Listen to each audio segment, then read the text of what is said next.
back at it with America's most trustworthy family.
Eight.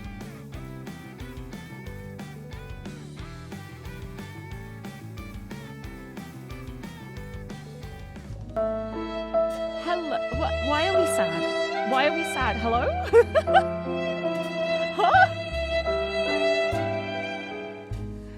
Wow, that did not overlap nicely with this jazzy music, huh? Hello, everybody, and welcome back to the Root Trees Are Dead. But it's okay, only some of them are dead, and we found more than enough to replenish the ranks, so to speak. Welcome in, everybody. Hello. Happy, oh, that was a low throw this time. Happy Tuesday. It's Tuesday. Tuesday again, no problem. Thank you for the hydrate. I'm going to start with that because I think I need it today. I actually still have the Lewis Hamilton Monster. Because it's actually the one that I have the most of because I avoided drinking it so I could save it for the Blueprint streams. But now I have so much Lewis Hamilton Monster and not many cans left of the other ones, so I'm just going to have it. I'm going to have Lewis Hamilton Monster today, the stone fruits. And I'm going to be so energized, maybe. We'll see how energized I am today. I stayed up late playing Pokemon because I started playing Legends ZA at the weekend. I got it on Saturday as a gift from the lovely Aurelia Mari, my wonderful friend, because I wanted to play it when it came out, and I was like, well, I just can't afford this. And then suddenly, miraculously, I'm being gifted it. Which I'm so happy about, because I started playing it, like, I was just going to play it a little bit on Saturday, like, I'll just do it, like, a little bit at a time. Just not doing too much, not getting too invested in it. I've gotten really far in it. I keep playing it.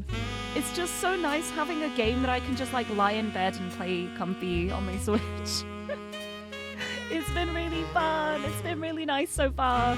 I'm rank, what rank am I? I'm rank D at the moment. I just met the Rust Syndicate for the first time, so that was exciting. And by exciting, I mean, oh god, what have I got myself into? But I've been having so much fun with it so far. I'm really glad that I'm able to play it. It's really fun, because I never played Legends Arceus. I never got the chance to play it. And I didn't know if I would like the gameplay style, because anyone who knows me knows that I'm a very slow-paced person. I like turn-based combat because I can take however long I want with it. And it's a lot more active in the Legends series. Like you've got to be like on the ball. And I've gotten my butt kicked a couple of times. It's harder. I'm not very good at actually playing it. I'm very brute force, over level because I don't know how to position anything or time things properly. But I'm still having so much fun with it, and I'm definitely getting better at the battling. The more that I do it, the more I'm getting the hang of it, and it's so fun. It's really fun. I didn't expect to just start talking about Pokemon before I said hello to everybody, but I guess we're here now. But hello, Suzume. Congratulations on the first. Welcome, welcome. AFK, hello. So close. But it's so hard to get it because you can like have the thing open and just be spam clicking and someone will still beat you to it. It's very luck based if you're right there at the beginning. But welcome in. Happy Tuesday. And Kale, thank you so much for the resub, the 33 months. Thank you. Thank you so much. That's such a long time. It's so wild to think I've known you that long. That's so wild. Thank you. The most trustworthy family with the most trustworthy legal team, who I am now beginning to doubt. And I'm not going to lie, I kind of want to go back and look at all of the 5Ps stuff. I don't know if he's actually going to be a root tree.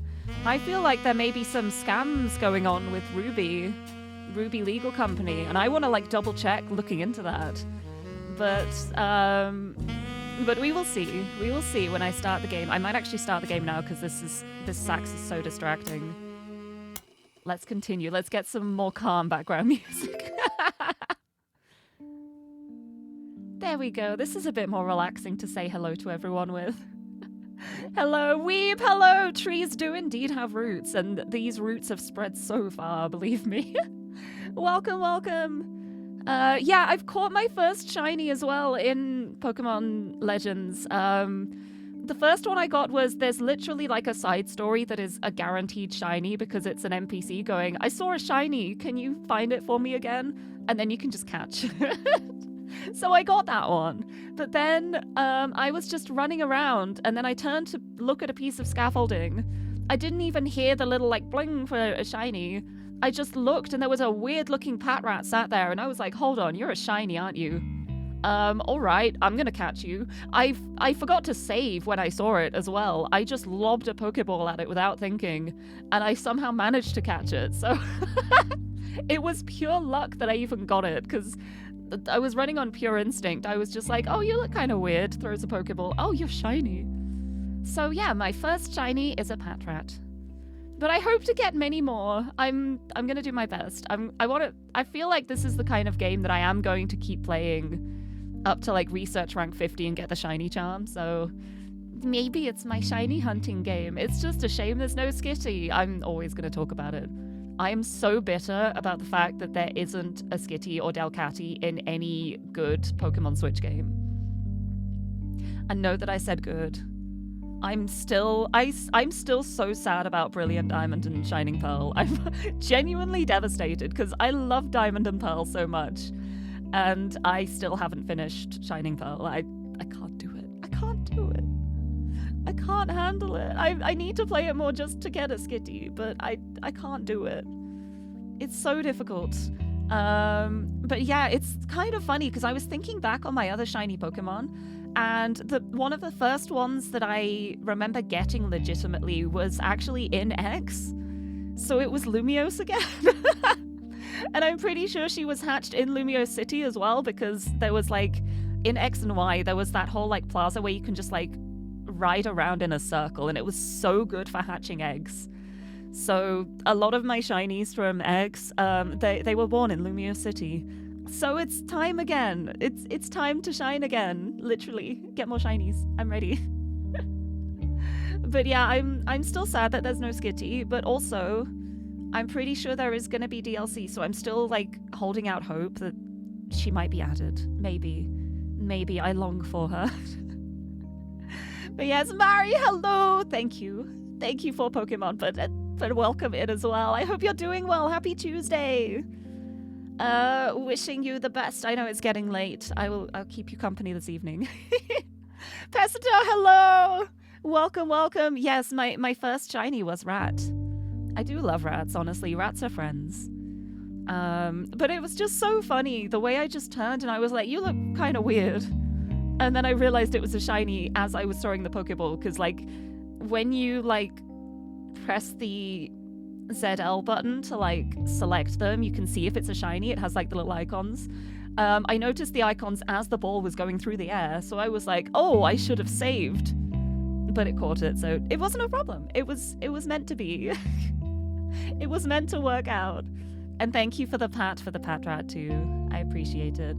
And thank you for Lewis Hamilton for sponsoring a really nicely flavored monster. I'm having more of it because I can. Yes, and Bree, hello, thank you for the backseating message. I forgot. Thank you very much. Welcome. If I want any shiny Weedles or Fletchlings, you have too many. Oh, I think I'm good. I think like with shinies, I like catching them myself. Like it feels more special if I catch it myself. But at the same time, I would never say no to like a shiny if it's one of the Pokemon I really like. Like at the moment, I'm struggling because I really want to get an Audino in my team, but I want to catch it with a pretty ball because the only one I have at the moment is with an Ultra Ball, which is like B colors. So I've been trying to catch an Audino, and they're not spawning. And every time one spawns, I save my game, I run over, and it's a male one, and I want a female one for my team. So I've kind of given up on that at the moment, but I like to catch my Pokemon in pretty balls as well. Very important to me. I got given a love ball from my lovely friend Caps the other day, so I'm holding on to my love ball until I find a worthy Pokemon for it. But yes, I want to catch an Audino in either a Heal Ball or a Premier Ball, because I think Premier Balls are really pretty. I still haven't decided yet, because like I do like Heal Balls, but they don't really match the other balls that I've caught my party members in. I'm weird with the Pokeball situation. I'm very picky with them. But we will see how it goes. Yeah, I would love to play Arceus as well. Like, with how much fun I've been having with this, I feel like I would like Legends Arceus as well. Something for the future, mayhap. Also, Alec, hello, welcome. Wait, Suzume, your first random shiny was a Swirlix. Oh, you're so lucky. Swirlix is so pretty. I love Swirlix. I really want to get a, which one is it? The other one, Spritzy. I'd love to get a shiny Spritzy. I think that would be fun. I love the use of good in that as a real for it. I know, I'm still really sad that they did that to Brilliant Diamond Shining Pearl, because I was waiting for the remake. I was waiting for like the remaster of my favorite generation, and it was just such a letdown. But it's okay. I believe that whatever the next mainline Pokemon game is going to be, Skitty and Delcatty are going to be in it, and it's going to have really good customization, and I don't care about the rest of it. That's all I want. The customization in Scarlet Violet was like, I understand why they did it with the whole school thing, but the clothes were so rubbish. It was so bad. The customization was so bad. And now in Legends ZA, I feel like they've gone the opposite way. Like, the clothes are wonderful, but the rest of the customization, like the hair specifically, there aren't as many hair options. Like, I was surprised by how few options there were for the hair. Like, there's loads of colors, and there's like, I love that you can do like the gradient and like the block coloring, but there aren't many styles, and that genuinely surprised me. But I guess they put it all into the clothes, which is fair. I love the fashion in it. I've been having so much fun. And thank you for another hydrate. I'm gonna have a sip, and I'm gonna have a big stretch, and I'm gonna do a haiku about my shiny Patrat.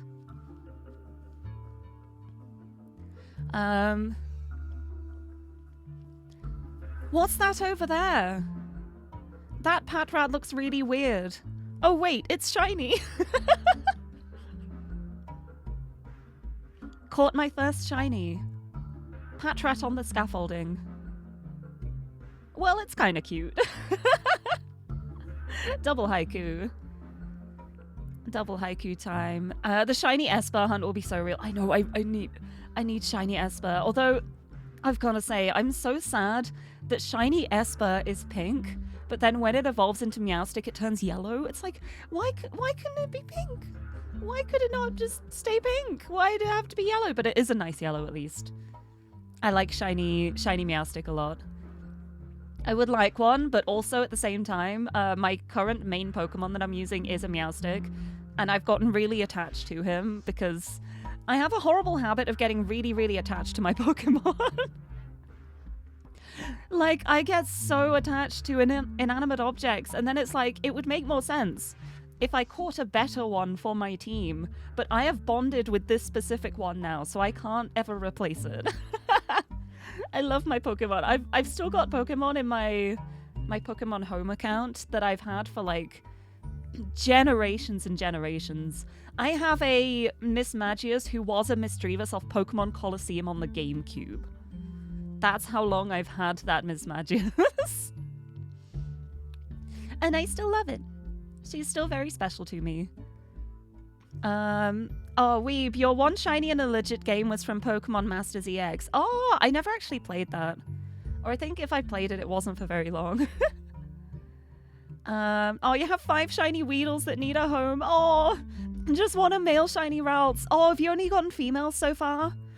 If you got a spare shiny female Ralts, I mean, no, I'm kidding. It's fine. Oh, Alec, your first shiny was from a ROM hack. Second shiny was from Omega Ruby Alpha Sapphire and was a shiny Graveler. Oh, it's yeah, that's an unfortunate looking one. Third random shiny was a Skunky in Brilliant Diamond Shining Pearl. Oh, I don't know what a shiny Skunky looks like actually. But yeah, I'm trying to think. The first shiny I ever saw was actually Xander. And Xander caught a Voltorb, and it was blue, and neither of us knew what a shiny was at the time. It was one of the earlier games, and Xander was like, why is this Voltorb blue? And that was when we discovered what a shiny Pokemon is. It was when the youngins learned what they were. And that was the first shiny I ever saw. But then after that, it took a while for me to actually see a shiny of my own. And I only really started shiny hunting in X and Y, I think it was. That was when I was first actively like, right, I'm going to get a shiny now. And I think it's because of how easy it was with the eggs. With the egg breeding to just go in a circle around Lumiere City. It made it so easy to just constantly breed Pokemon until one of them ended up shiny. Dee. So happy they fixed the shiny mechanics for this because Scarvi made you sob inside. Yeah, me too. I didn't do any shiny hunting in Scarlet Violet. I still haven't done the DLC for Scarlet Violet. I played the main game and then I didn't play more of it. Like, usually with a Pokemon game, even when I'm done with the main story, I'll go back and keep playing it for like breeding and like trying to get shinies and stuff. I just didn't go back to Violet. I just didn't play it. And you know what it is? You know what it is? It's because there wasn't Skitty in it. If there had been Skitty in, then maybe I would have felt a bit more invested, but there was not, so I did not. Also, they made it so impossibly difficult to get love balls, and that made me really sad. I wish it was easier to get love balls and things. Love balls and dream balls are my favorites, and they're like the apricorn ones that are really hard to get in every Pokemon game. Here we go, we got distracting sacks again, but it's a little less distracting here when I'm just talking about Pokemon. And Lumsev, hello as well, welcome. Is there anyone else I've missed saying hello to? If there is, I apologize. Oh, Tim as well, hello, meow meow meow. Meow meow meow meow meow. Meow meow meow meow meow meow meow. Meow meow meow meow meow. That's a really good haiku, thank you. Really good time. But yeah, I think like the thing that surprised me the most is that there isn't like a long straight hairstyle in Legends ZA. Like, it's the only long hairstyle is like the wavy one. And that genuinely surprises me. I thought there would be more hairstyle options. But I'm okay in it because I got one that looks like my hair. Well, like not this hair, but boom, this hair. Hold on, let me get my picture. Let me get the picture I posted. I posted it on Bisky. I posted it in my Discord as well. But I managed to get a hairstyle that looks pretty much like, almost just like mine. Which made me very happy. Let me show you what I look like in Pokemon at the moment. Here I am. Look, it's so me. I showed it to my friends and they were just like, yep, that sure is you. Extremely predictable. But it took me so long to get pastel pink hair. As soon as the side quest popped up for like, oh, let's do some more hair colors, I was so happy. It only took me like 17 hours of gameplay to get there, but I finally got my pastel pink hair. But it's so fun. It's been so much fun to play. It's been a little while since I had a game that I can just like relax and play in my off time. So it's been really nice being able to do that, because I was wondering about streaming it, but I think for Pokemon, that's the kind of game that I'd prefer to play myself, because I kind of just like curl up in a ball and zone out and play it for like 6 hours straight without saying a single word. But yeah, I love Meowstic. It's so funny how in the game about Mega Evolution, my main Pokemon is one that can't Mega Evolve. But I'm still winning, so I don't think it matters. I'm gonna change my hair back. I want to shake it up. Oh, actually, when you farmed for shinies, you got a shiny Torchic and 2 shiny Ralts, 1 male, 1 female. And then now shiny Gardevoir and Gallade. Oh, I love that. I love that so much. I love it. Shiny Tauros? Oh, nice. Shiny Skunky is aggressively red. Wait, that's so funny, actually. I should go through my home account and see how many shinies I actually have at some point. Oh, Mokem, hello! Welcome, welcome. First shiny was a Caterpie in gold. Oh, that's so cool. That's so cool. Oh, I think I also got like a red Gyarados at one point too. As like a plot shiny in another game. I don't remember. But yeah, love balls are so lovely, but they're so rare to get and it's so painful. Yeah, the beast balls are really cool as well. There's so many really lovely balls in Pokemon, and they make it so hard to get them. But I've got to say though, one thing I do like, I really love how dive balls look.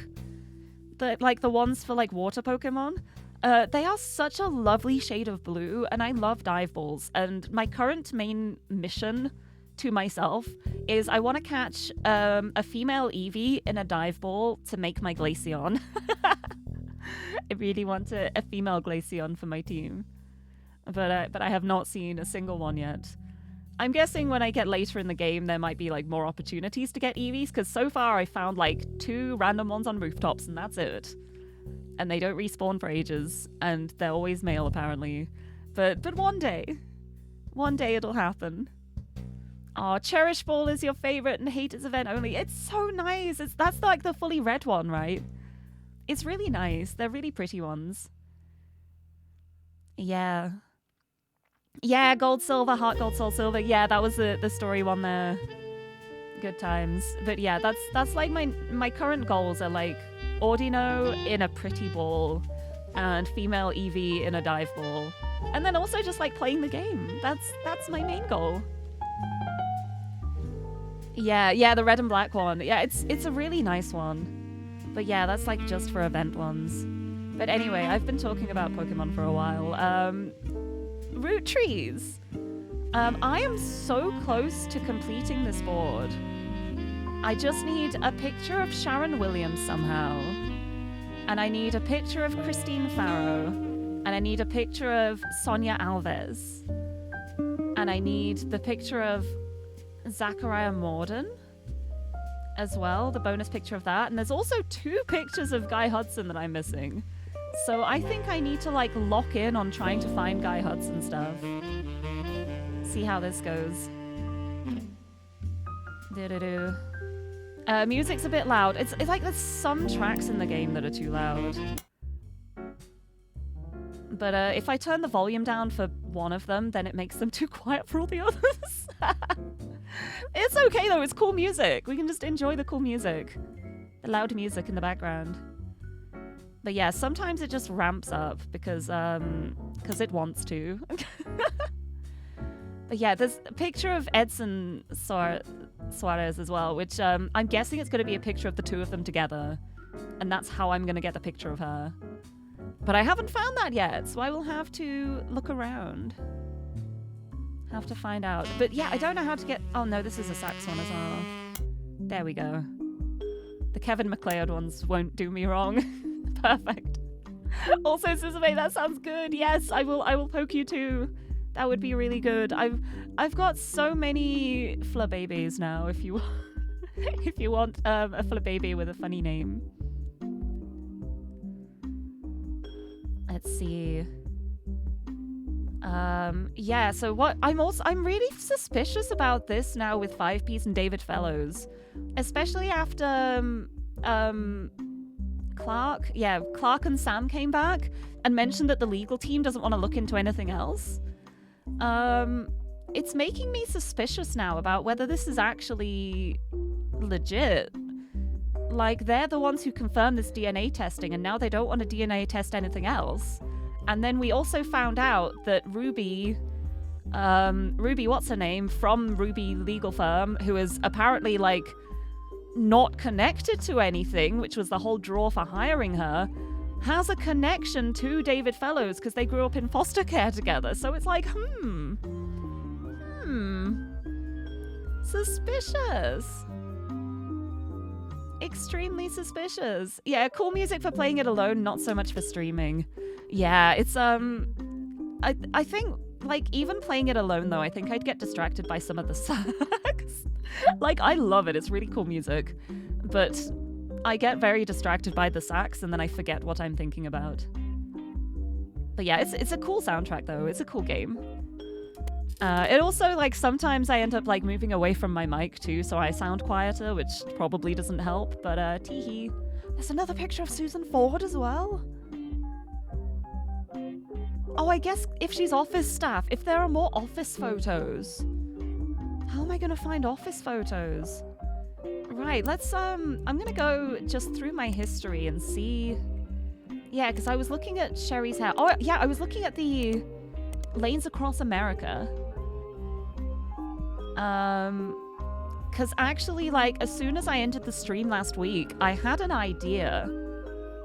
Because this is how I entered the stream. I just got this and I had the picture of Drew, and I was like, okay, that's a good spot to end the stream on because we've locked him in. But LLAA, it used to be LAM. I wonder if I do Lanes Across Miami, it might show like an early picture from when the charity began. It does, it does. It does, my idea worked out. I'm so glad. Searching for Lanes Across Miami does narrow down the pages and pages of articles you found earlier to only those with a more in-depth history about the charity. You find some additional information. LAM was formed in 1987 and became LAA in 1994. It was founded by Sharon Smith after the death of her husband. Sharon and some other board members stepped down in 1992, and the current leadership took over. One of the oldest articles has a full uncropped version of the same wedding photo from the LAA website. It seems that after Sharon left LAM, they began to crop her and the rest of the wedding party out of the photo to focus solely on Drew, who is the face of the charity. The full photo has been added to your inventory. Yes! Here we go. Here we go. Oh, you got stuck here because you searched for LAM verbatim and it threw you off the track. Oh, wait, hold on. I kind of want to do that now. I just searched lamb. Hey, oh! According to the dictionary results that popped to the top of your search, you learned that the word lamb means to hit someone. Apparently.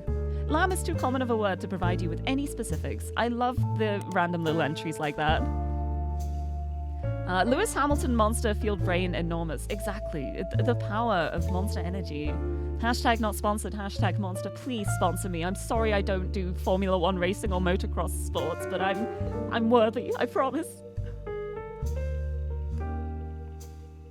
It would be the dream. But yes, let's have a look at that photo now. We've got the others. So we know that this is Drew. Is it Drew? It was Drew, right? Yeah, this is Drew. This is Andrew Smith. So we know that the other one's gonna be the best man here. That's gonna be his best friend, who is Peter, who they connected like after he died and got closer. And we know this beautiful bride is gonna be Sharon.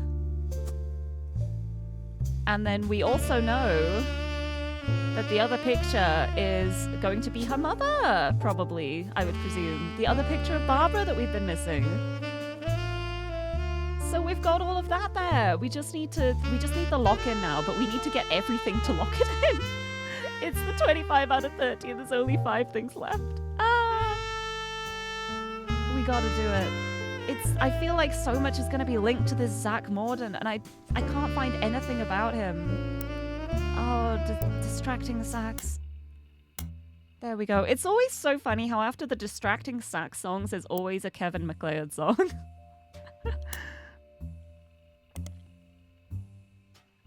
It's so good. Okay, this game's getting your interest, you might buy. Oh, it's so good. This game is so much fun to play. It's so rewarding for like all the little things you manage to find out. You're just like digging deeper, trying to get to the bottom of everything, and it's so fun. It is so good. Also, Shaylee, hello, welcome, happy Tuesday. If I ever had the chance to make a custom Lirie monster, what would be the flavor or can design? That's actually something I've thought about before. I mean, the can design would just be pink and teal. Probably mostly pink with teal detailing on it. I don't know what the flavor would be. But I tend to go for very fruity things. Like, it wouldn't be like a citrusy one, it would be a more fruity one. And I think maybe like... The thing I think of the most would be like if we could try and make like strawberry, raspberry, cranberry. Because I have a fruit tea, which is strawberry, raspberry, cranberry fruit tea. And it tastes so nice. And I feel like that would make a good monster flavor. If they could pull it off somehow. Oh, thank you for brushing my hair. Oh, I just changed it too. And we changed it back. I get the sleek hair today. Thank you for brushing my hair for me. Now I'm ready to work, I suppose. You were about to write raspberry strawberry. Oh, if maybe that's it then. Maybe that would be the Lirie flavor. I would approve of that. I think that would be really nice. Right. What else am I need stuff related to Zach Morden. And that's going to be around the era here where, yeah, in the 1977. Things from 77, where Zach's retiring and Guy would take over. I don't know if there's a way I could look that up. Like if I search like 1977 specifically, but I don't think that's going to come up with stuff. I need like a keyword or something. What else even is there? This was all the stuff about like Bess Williams, Frank Wildcat Williams. The fanfiction page. Because, yeah, the Ruby Legal Enterprises, I don't trust this at all. Especially the fact that she's offered to work for very little money. She just wants to build her reputation. I don't know, that's a little suspicious to me. That feels suspicious. I don't like it. And the fact that she's in charge of the trust now, and all she's done is confirm that 5Ps is a root tree with DNA, but then other people with DNA testing doesn't want to do it. That feels really suspicious to me. That makes me want to go back to the Anonymom stuff, honestly. Like, what if the DNA got switched? Anonymom was the second high-profile case of a potential new root tree being added to the Clanstead Trust. Instead of claiming herself a root tree, however, she claimed she'd slept with Guy Hudson and that her daughter was a root tree. So she was fully censored with a disguised voice? just known as Jane Doe Roottree? Why was she like so anonymized? People became skeptical of her story due to the extreme similarity to 5Ps. Her accusation even included many of the same details as her mother's story. This included her job and the time period. So late 70s secretary. Within a week, the DNA test proved that Anonymom's daughter could not be related to the Roottrees. Is it usually that fast? How fast was it for 5Ps? I'm just like really skeptical of this now. I don't think I trust Ruby and the legal team.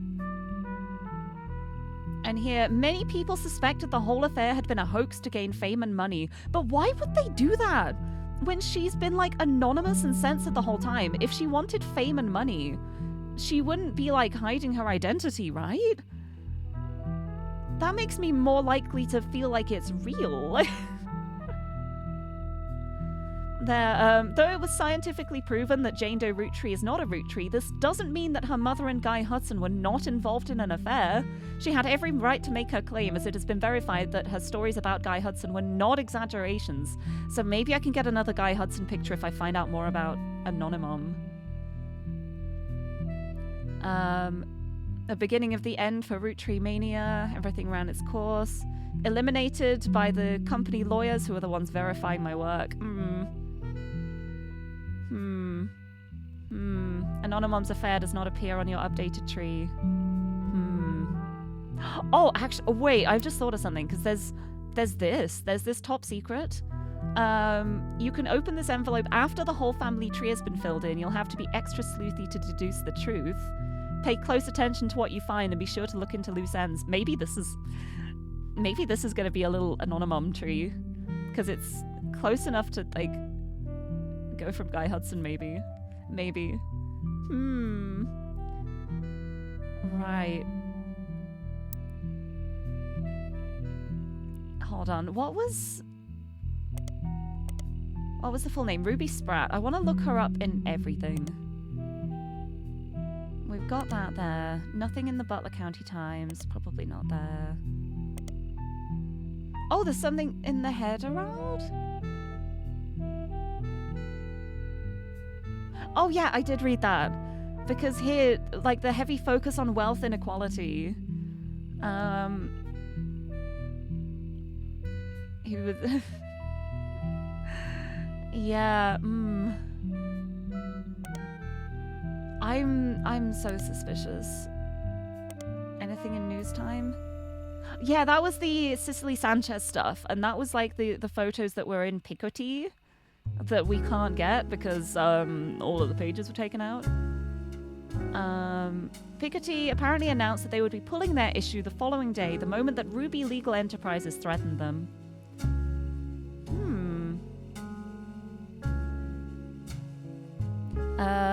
Unlikely that Ruby could have had the story pulled if it had gone to court, and Picoty likely got more eyes on it than it would have if the Rootttrees just ignored the story. Could that be like a purposeful thing? Nothing with Picoty. Portland Telegraph. Yeah, this is a fairly new one. Ruby Spratt was featured in the Portland Telegraph when she was in high school in an article called Local Teen Making Change for Foster Care System. According to the article, Ruby Spratt grew up in the foster care system, was apparently the valedictorian of her school, and was as a Girl Scout who, at the time of the article, was earning her Gold Award. This required a project to help the community, and Ruby chose to raise money to build a fountain she called Foster Fountain, so she was the one... I didn't mean to click that back. She was the one actually behind Foster Fountain in the first place. The fountain has a few small pedestals that stick up high above the water. People are expected to toss coins into the fountain for good luck, and will be encouraged to aim for the top of the pedestals. All the coins scraped from the bottom are slated to be donated to Portland's foster care system. A coalition of local businesses that sponsored the fountain have committed to matching any of the donations that successfully land on the targets. That's pretty cool. Foster fountain. Yeah, the stuff here, Ruby Sprat. And we know that 5Ps did like a concert around the foster fountain stuff too, and that he was in foster care. So they're definitely linked, I think. I think there's a link between them. Also, Thermo, hello, greetings. You have a popsicle? Oh, lucky. I wish I had one. Although it's really cold here, so maybe... No, I don't know. I don't think the weather makes a difference. Like, I still have ice cream in cold weather. But I hope you're doing well. Thank you for stopping in. Welcome to the root trees are suspicious as heck.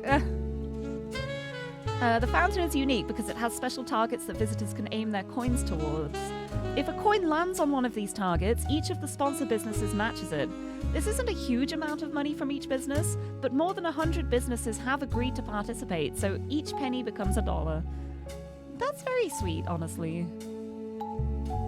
Foster Fountain. The Fountain of Youths. Right, back again. I want to keep looking through all of these just in case there is anything.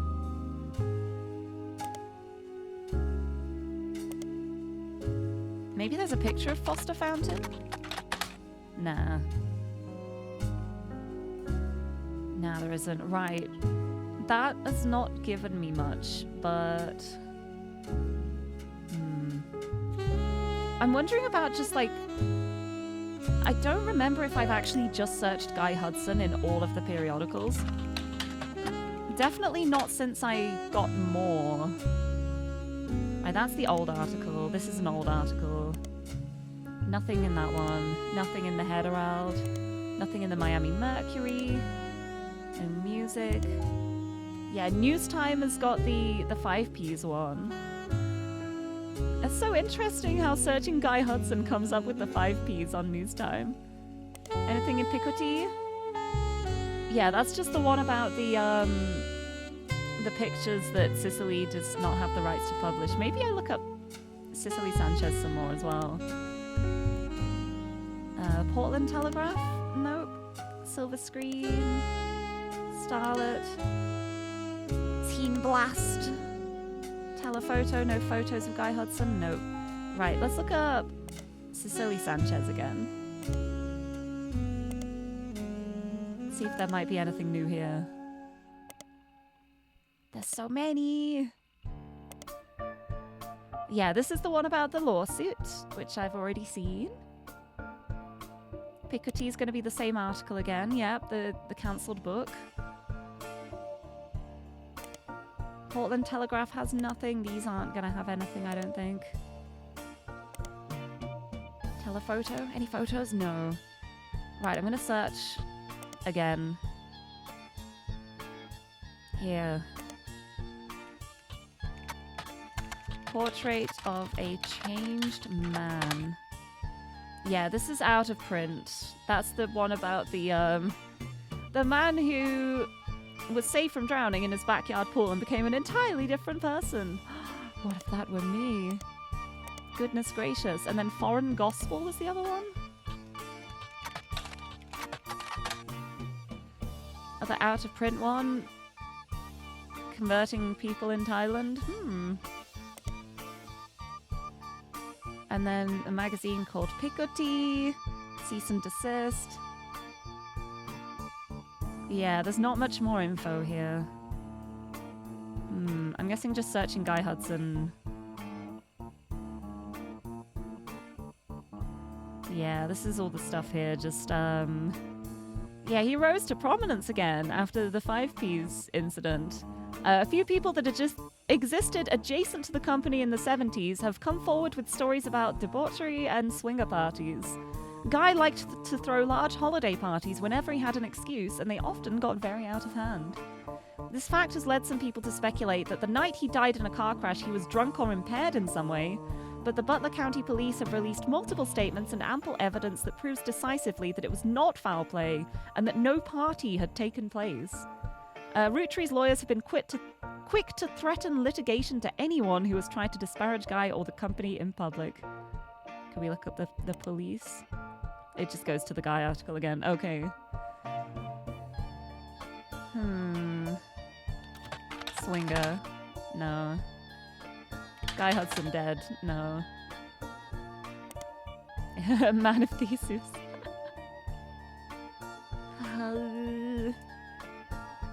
I don't know where I can find more like gossip and stuff, because we got all like the Roottree France stuff, which was a lot of fun, with Tristan Robert, who ended up just talking about how much he hates Guy.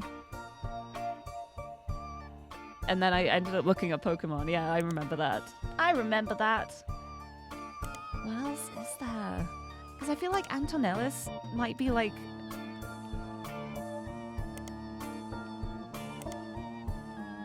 Oh, why did I type it in there? Like Butler County Times, Antonellis. Oh yeah, because I just copied all of this.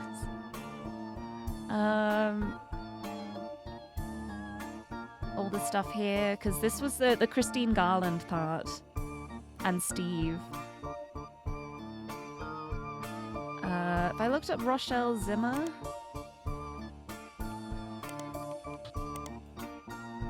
Rochelle Zimmer... Yeah, have a few mentions in the Butler County Times. Both were local business owners.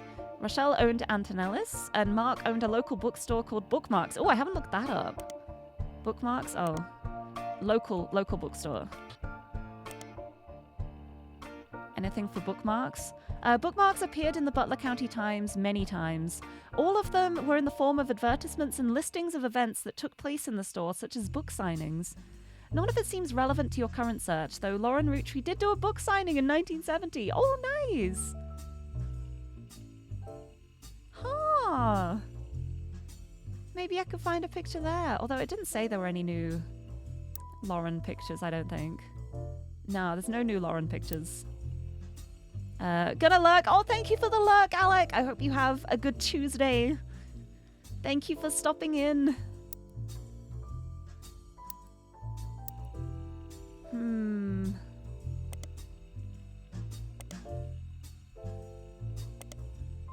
Head around, monthly music, monthly beat boo. I don't even know where else I can like look for things. I love that I've got a page on edgy jokes. Just, you gotta look up the edgy jokes, clearly.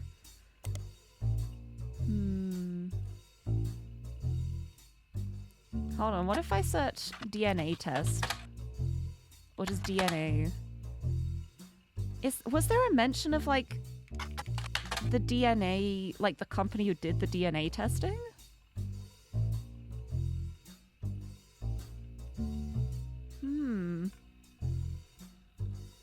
Dorothy Davy.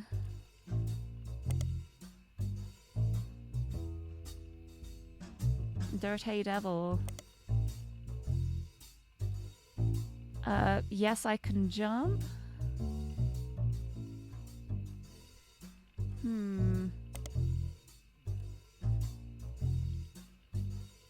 There.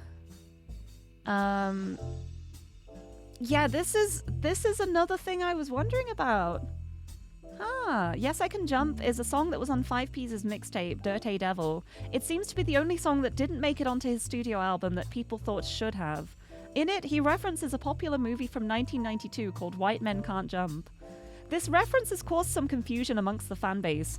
Because of it, it is agreed upon that the mixtape... I can't read, it's fine. That the mixtape had to come out in 1992 at the earliest. But others point out that Fellows references seeing the movie on his 17th birthday. This would have been in 1994. Unless he's lying about his age. In order to make the DNA stuff work out. Some take this to mean that the album had to have been released in 94 at the earliest. Others claim that he was likely just trying to make himself sound older, since in response to some of the more questionable lyrics, he has stated multiple times that he was just a dumb kid when it was released. What are the dates I had for him? I love that I'm not actually looking up the things I need for locking everything in now. I'm just like locking in the 5Ps stuff here. If he was born in 75, maybe 85, 86, 87, 88, 89, 90, 91, 92. That would be 17th birthday in 1992. But does it claim he was born in 77? Because that wouldn't add up then. If he was born in 77, the first child is a 75 child. Was he born in 1977? When was he born? Then he would have just been 15.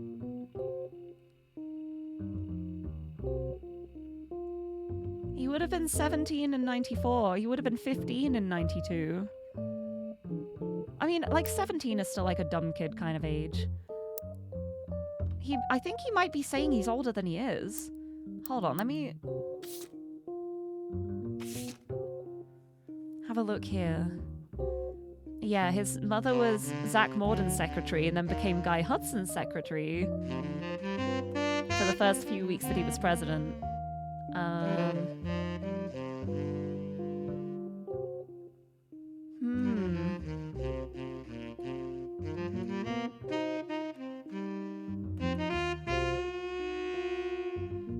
Because, yeah, if we look up when she was a secretary... Here, this was where Guy Hudson took over. It was 77.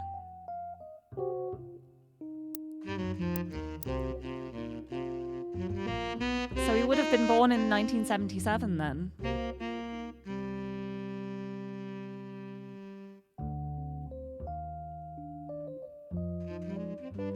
Oh, no, 76 then. No, 77. Yeah, 77 was when Guy Hudson took over and also she quit. Oh, distracting sax. Distracting sax, I love you, but you are very distracting. So yeah, this would have had to be in 1977.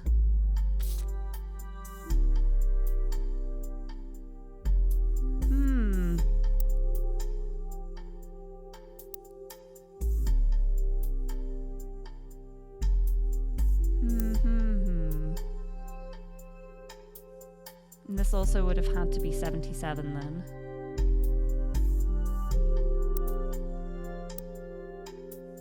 Right, let me go back. I'm struggling to do maths at the moment because I'm really bad at it. I'm really bad with numbers. So if he was born in 77, it would have been 87, 88, 89, 90, 91, 92. He would have been 15. He would have been 15 when that movie came out. But he said he saw it on his 17th birthday. So I think he was actually born... He was born in 75. Yeah, 5Ps was born in 75. But he's claiming he was born in 77 to make the numbers match up. And they don't. Because he's actually older. He was born before Joanna had an affair with Guy Hudson. So he can't be his child. So Ruby Legal Enterprises scammed the DNA, and I think if that's the case, they probably swapped the DNA with Anonymon. I want to find more stuff about Anonymon. This is not even the stuff I need right now.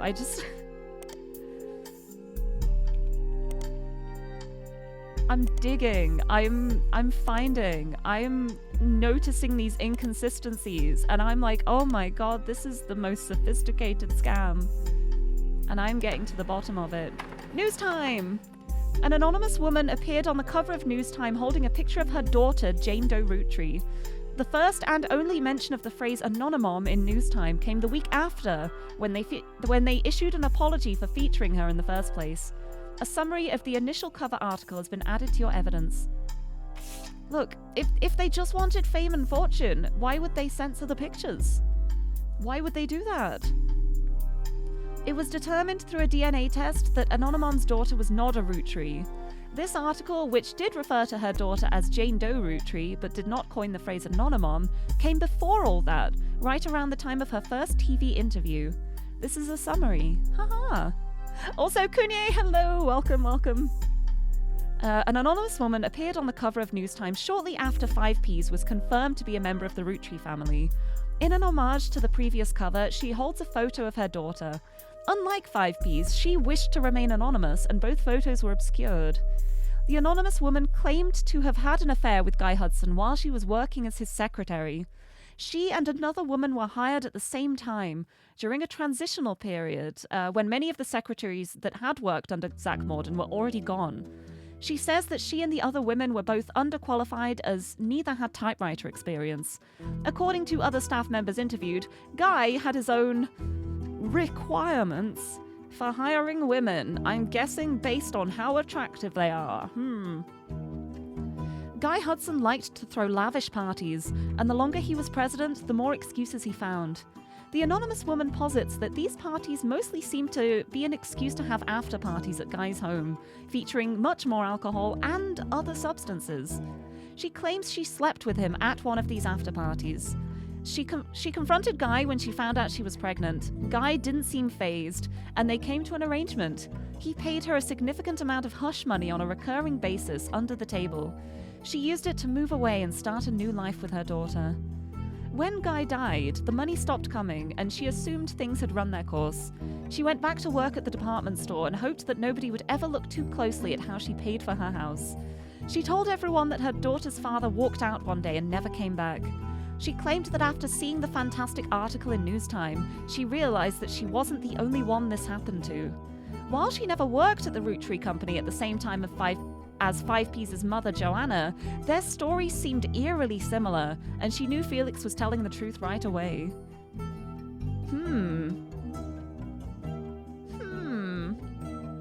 The article presented no tangible evidence of the anonymous woman's time at Roottree, and all of the payments were allegedly made in cash. However, using details that she provided to News Time, their reporters were able to reach out to the other woman hired at the same time who also remained anonymous. They successfully fact-checked the timeline of both women and confirmed the existence of the infamous after-parties. 5P's case was strengthened, and this news story was subsequently published. Okay, the two women hired at the same time. I can find them. I can look their names up. Also, Weeb, thank you for the Wiktionary narration redeem. You can't pick a specific word, though. I just pick a random word from the dictionary. But I will go for the letter A, and we'll see what we get for A. Hi. Thank you for the redeem. The word what is this? Huh? Okay, I don't know what this word is. The word we have is alveolus. The alveolus. It's a noun. The plural is alveoli. Oh, alveoli. Alveoli. Alveolus, alveoli. 1. Any of the many tiny air sacs in the lungs. Or 2. The bony socket for the root of a tooth. That is the alveolus. The origin is the Latin word for small cavity. And today we learned. Thank you for the Wiktionary narration redeem. And Kunye, hello. Warlord, hello. Pygmy, hello. Welcome in. Happy Tuesday. Welcome, welcome. Oh, there was a text box for it. Oh, if you actually read the redeem, it says to choose a letter. Because the way it works is, what I do is I have my physical dictionary. I'll just, find the pages for that letter. I'll open a random one, stick my finger on the page, and that is the word we get. It is random ones. And that's why it's so fun, because we learn new words, like alveolus. I did not know what that word was. But now we do. Thank you for the hydrate, too. I will have a sip. A sippy of my drink. Refuel. Right. Okay, so this is the moment when Zach was retiring and Guy was taking over. So then the old secretaries were mostly just sacked. The new ones hired would have been 78. Yeah, because he took over for real in 78. All of these. Beatrice Watts and Corinne Schwartz. These are going to be the ones. Anonymum is one of these two. Okay, nothing for Beatrice Watts. Corinne Schwartz. Ah! Ooh. She comes up in a few articles from local news stations in Pennsylvania. Some of the people attempting to track down Anonymon were harassing her. She recently had to take up a leave of absence because people showed up at the car dealership where she works.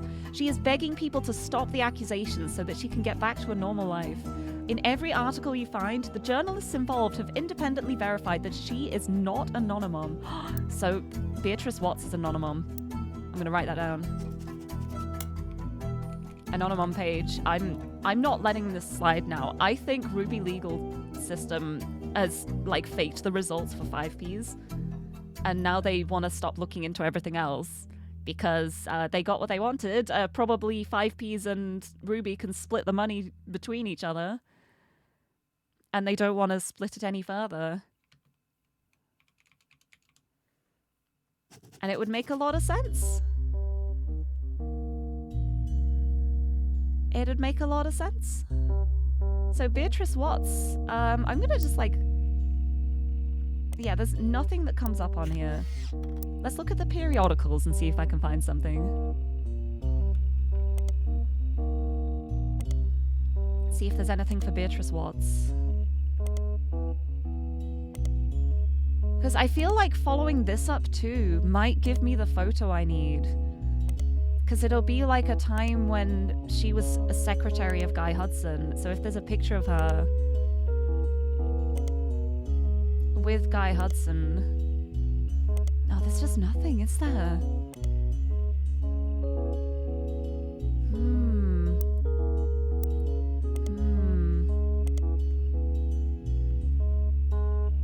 Right, let's keep looking through here for Anonymon. Piketty. Yeah, of course Piketty would have something.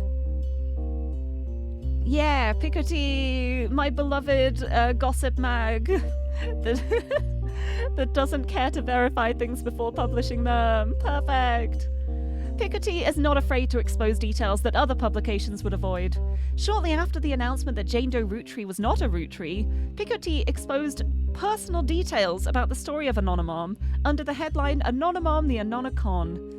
They said Anonymon worked as a manager at a department store in North Carolina, and her daughter's name was Courtney May. Courtney May Watts? Root tree? Nyahaha. Oh.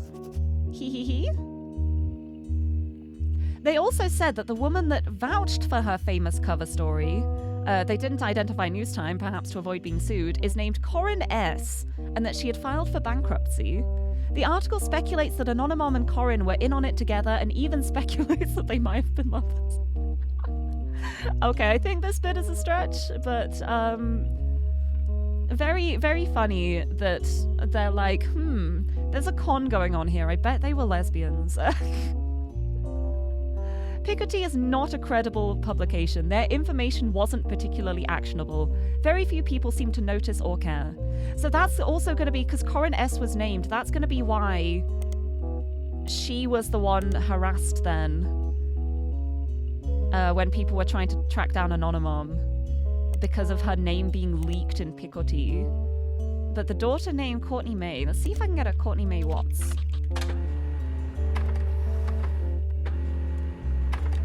I am so onto something here. I think I...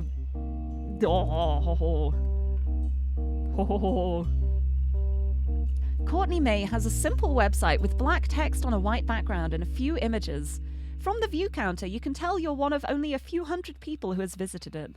She's not shy about claiming she is Jane Doe Root Tree. Oh, she's really open about it then. As proof, she has posted an unobscured cover from the time she was featured on Newstime, as well as a different picture of herself that appears to be a wedding photo. The website seems to be created in defense of her mother, who has been the target of public scrutiny. Under the headline, The True Story of Jane Doe Root Tree, courtesy of Courtney May Newton, formerly Watts, Courtney May writes, "Everyone has everything wrong. My mom approached the Root Trees before 5Ps was ever on the cover of Newstime. Nobody at the Root Tree Company took us seriously. They only listened to us after we appeared on TV and in magazines." The site has a scanned letter from the Ruby Legal Group to Courtney May's mother, Beatrice. In very polite legal terms, it seems to accuse her of exploiting their name and orders her to leave the Root Trees alone. It's dated from a few weeks before the 5Ps article appeared in Newstime, and it seems legitimate. So they came forward first with all of the information and all of the proof. Ruby Legal Group told them to shut up and go away, and basically stole all of that and used it for the 5Ps thing to make the scam more legitimate. Courtney May also discusses her mother's magazine feature in more detail. Do you know how difficult it was to convince anyone to tell our story? My mom didn't want to show her face because everyone in the media we approached assumed she was lying because her story was just like 5P's, but my mom's story was first. Mom was advised by Ryan and Cork to tell Newstime that seeing 5Ps on the cover was what inspired her to go public. That's the only way Newstime would agree to it and help her get on TV. But it's not true. Our story was first. Courtney's defense continues, but much of it seems repetitive and useless. Towards the end of the page, she discusses the DNA test and defends her mother's character. My mom is amazing. She's the nicest woman in the world. She has diabetes and works at a department store, but still managed to help pay for my apartment in the big city so that I could stay with my high school sweetheart. I got a degree in nursing, so I learned about DNA in college, but I'm beginning to think it's all a lie. Mom is 100% confident that there's nobody else who could be the father. Either they did the test wrong or DNA is complete BS. She is not a liar. This is 100% a scam. She's the actual Roottree here. Ryan and Cork. Ho ho ho! Ryan and Cork is an unremarkable law firm based in North Carolina named after its senior partners, Winston Ryan and Gregory Cork. The firm mostly handles local cases and recently represented Anonymon. Their website has a section about the case, including a scan of the DNA test results that proved Jane Doe Roottree was not a Roottree. Alright, let's have a look at that then. Okay, well first we've got the uncensored picture. We've got... Can I take... Yeah, this is in the envelope. This is the envelope. Why else would it let me take the photos of them? Hee hee hee hee. And then we have the wedding photo as well. Courtney May and Danny together forever. Just married. And she's a redhead too. Hey, who else is a redhead? It's a good point, actually. He's very much not a redhead, huh? Hum hum hum.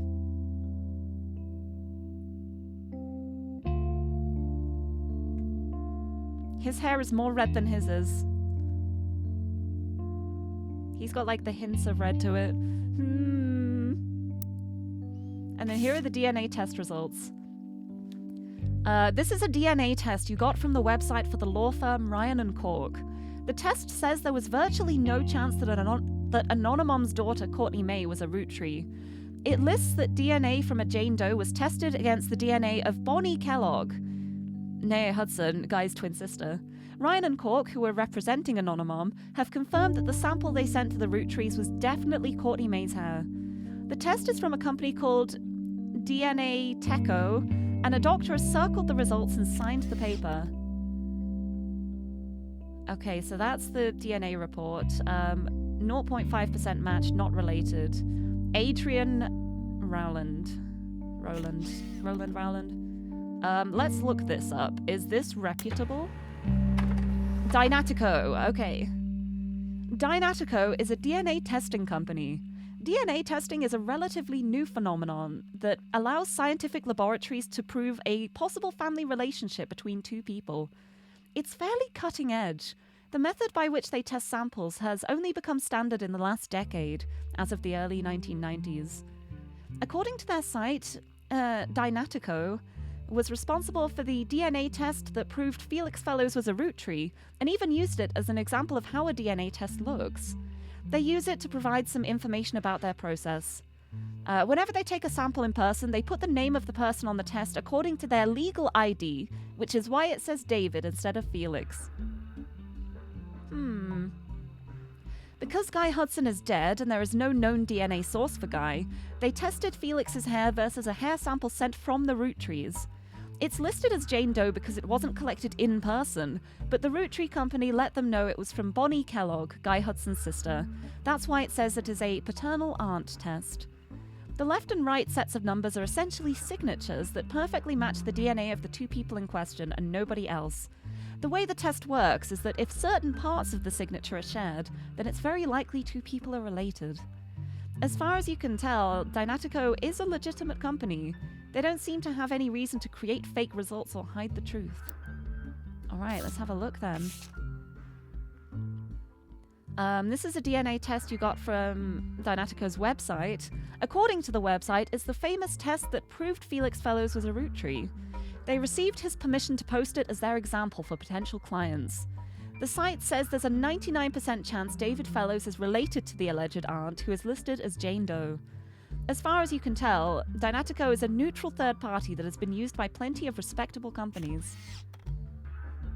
Right, 0.99. Mm-hmm.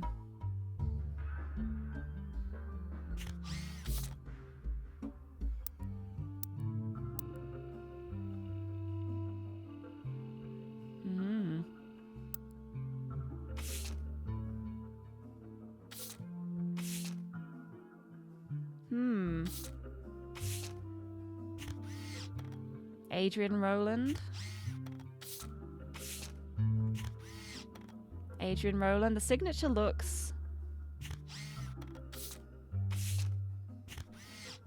pretty identical.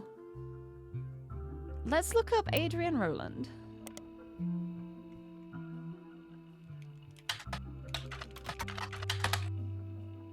Nothing here. Maybe like a local thing. Did it say they're local?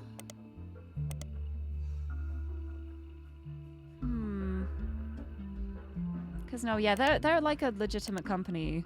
Ryan and Cork is North Carolina, so it wouldn't be like a local one. But maybe something somewhere.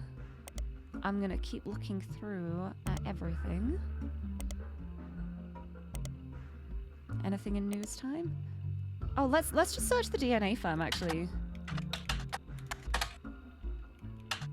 See if this appears in any of these, because it would be surprising if they're not mentioned in any of the news articles.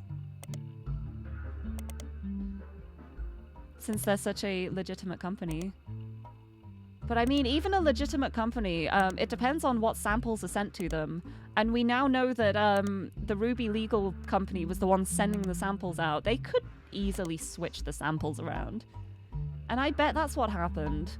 I feel like the company's probably legit, but they sent out different samples.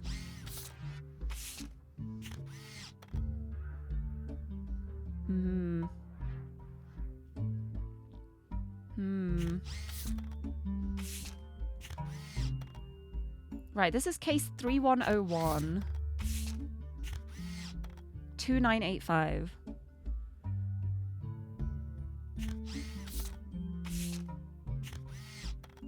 Why does this say Jane Doe? Why does this say Jane Doe? This says alleged paternal aunt, Jane Doe.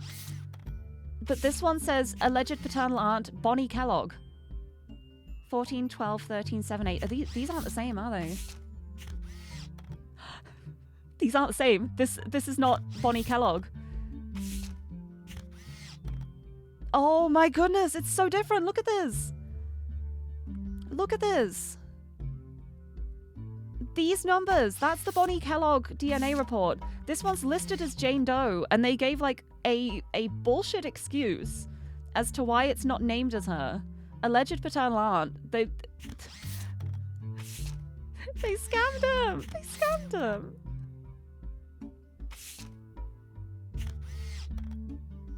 Scammed it. Scammed. Oh my goodness. Well, this locks in my proof that David Fellows is not a root tree. This was all a very big scam. Right, I just need these pictures now. Sonia Alves. I can probably find, like, Edson Suarez somewhere.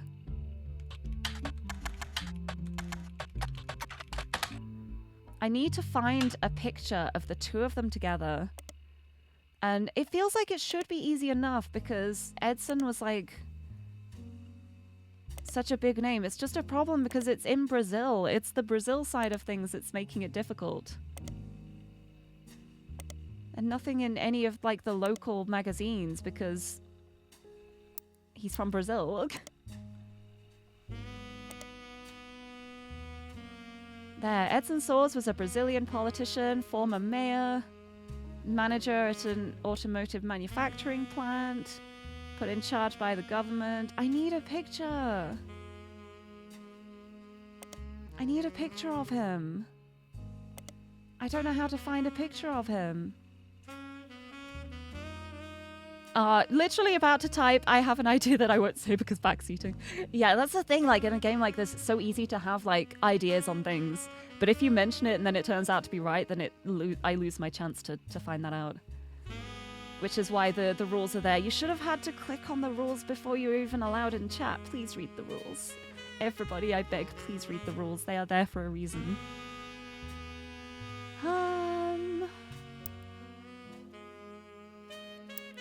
I don't know how I'm gonna find this. Because I found... Oh, because she made her name Nia. So if I search like Nia Soares, maybe? No. I don't know how I can find a picture of him. As the mayor.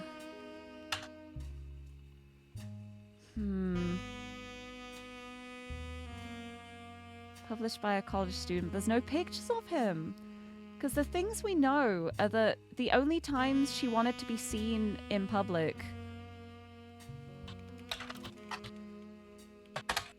were like she only ever appeared in public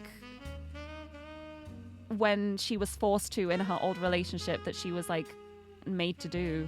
Because it says here as well, she stays out of the spotlight. She doesn't even appear at shareholder meetings. It's gonna be so hard to find a picture of her. How can I find a picture? I must find a picture.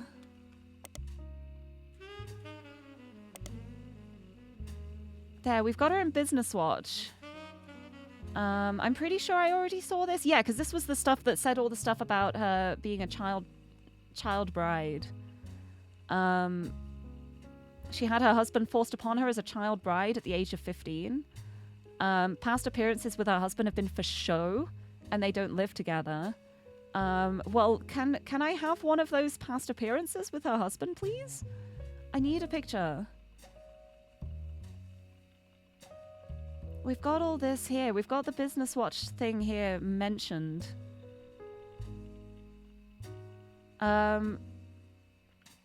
Supposedly once used her connections to have a reporter fired from a rival network to shut down a story he was doing about her personal life. So we need to find this reporter. We need to find the reporter that she got fired and blacklisted, because that reporter's going to have the information we need.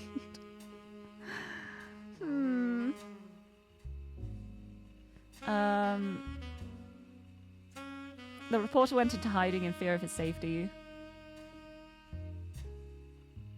How can we find this? How can we find this reporter? We go back to here. Is there anything that mentions like a rival to this company?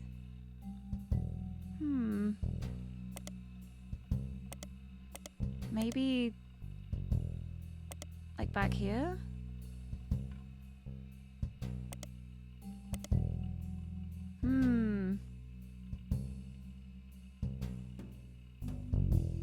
Telerede? There's got to be something. I just need a picture of her. I just need a picture of her. Let's just look up everything else with Nia Alves in case there's more. Like Picoty? Picoty would just... No, okay. I was gonna say Picoty would just publish everything, but not in Brazil. Nothing in news time. Nothing with telephoto.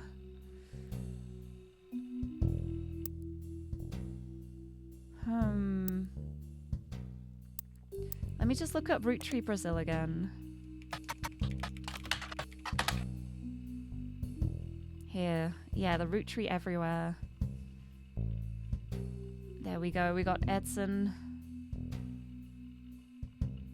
And then the maple fire. And then small company here. This company no longer exists, but is there any more information about them? No, there is not. I see. Let's look up that again. The maple fire. Maybe if I just look up maple fire? No. A news special did list this incident as well as a few others as backlash. Oh, but the news special is going to be like a Brazilian one, right? Unless it's in news time? No, it's not in news time. Oops. It's so hard to find a picture of her. Right, what else can I even look at? Like maybe if I go back to here. No.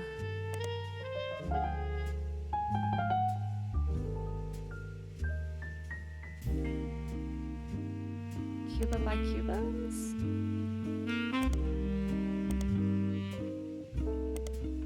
Hold on, I'm just clicking everything away.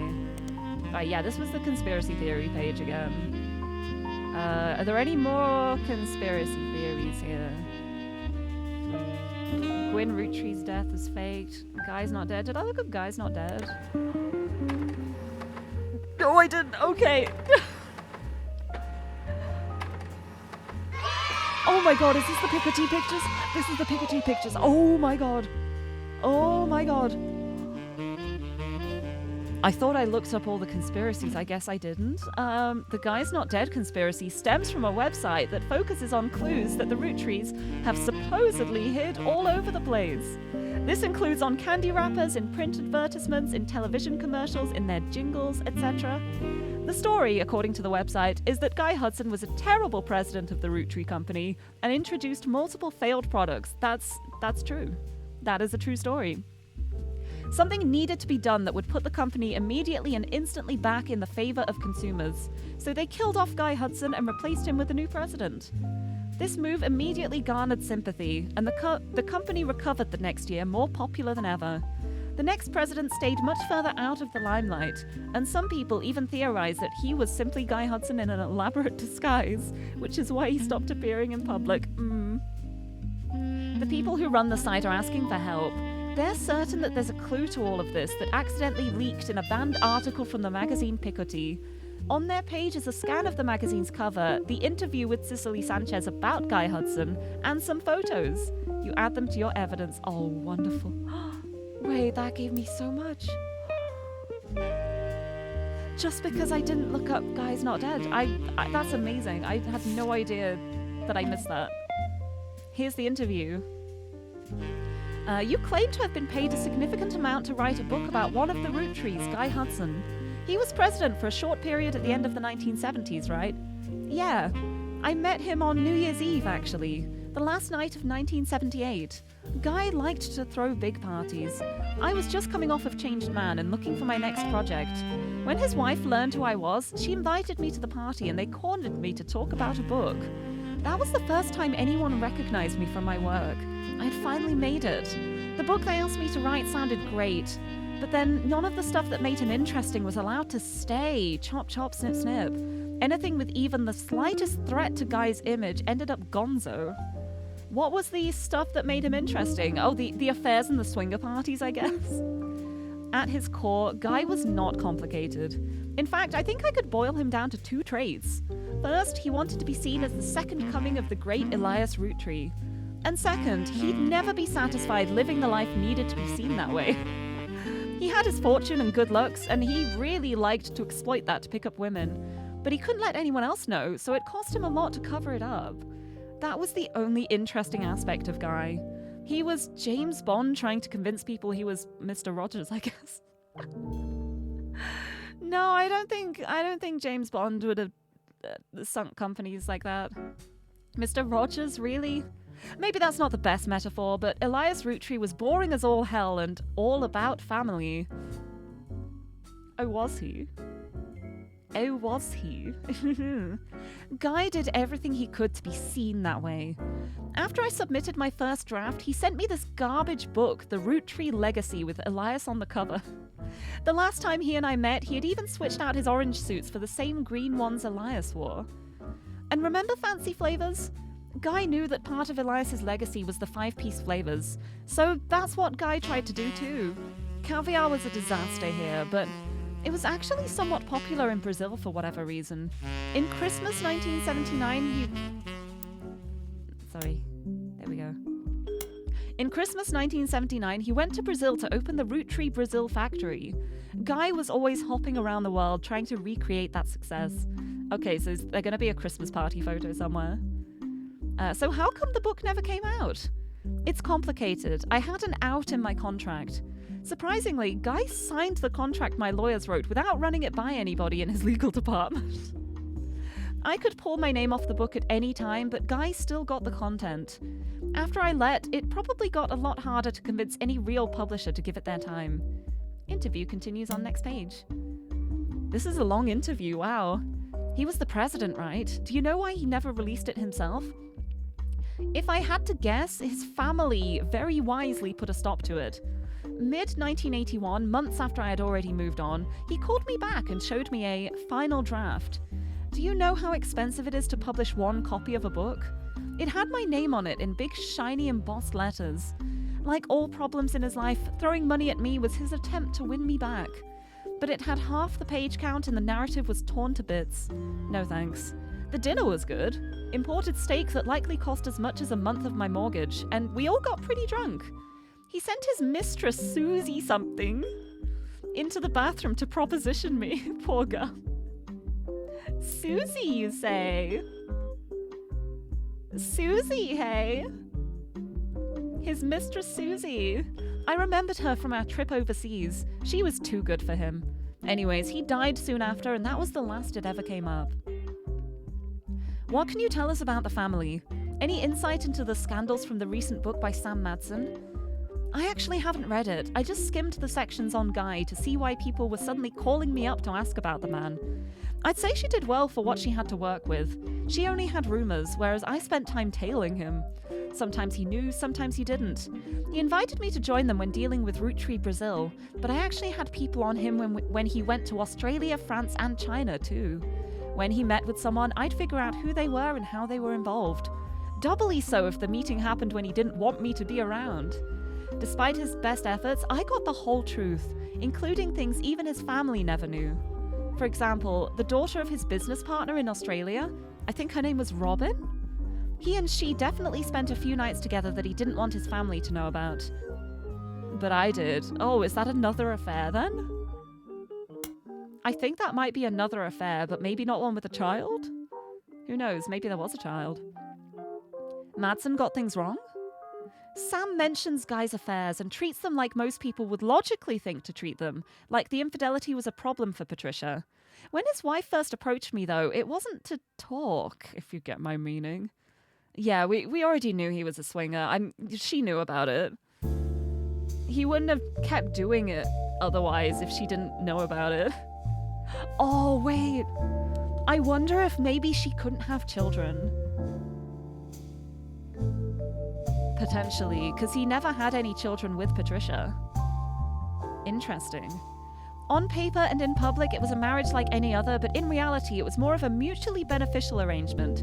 They both got what they wanted out of it, the same thing. Oh, no, wait, no, she's gay, isn't she? Patricia's a lesbian.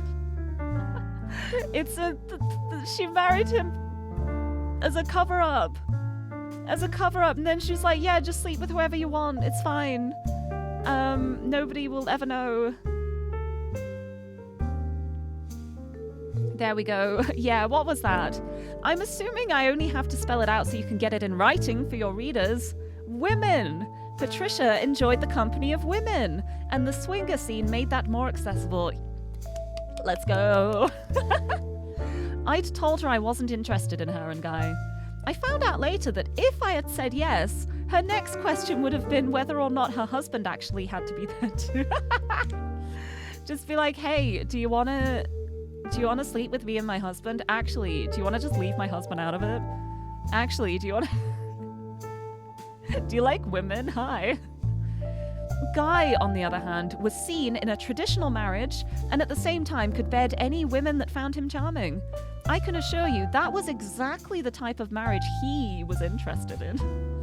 Yeah, it all looks good on paper, eh? Oh, that's so fun. That's so good. Oh, this is gonna be the Zach Morden. Zach Morden, Guy Hudson. And this is gonna be Christine. We've got her. This photo is the first from a magazine interview with Cicely Sanchez in Picoty. The issue of Picoty magazine that it came from was pulled from the shelves, but you managed to find it online.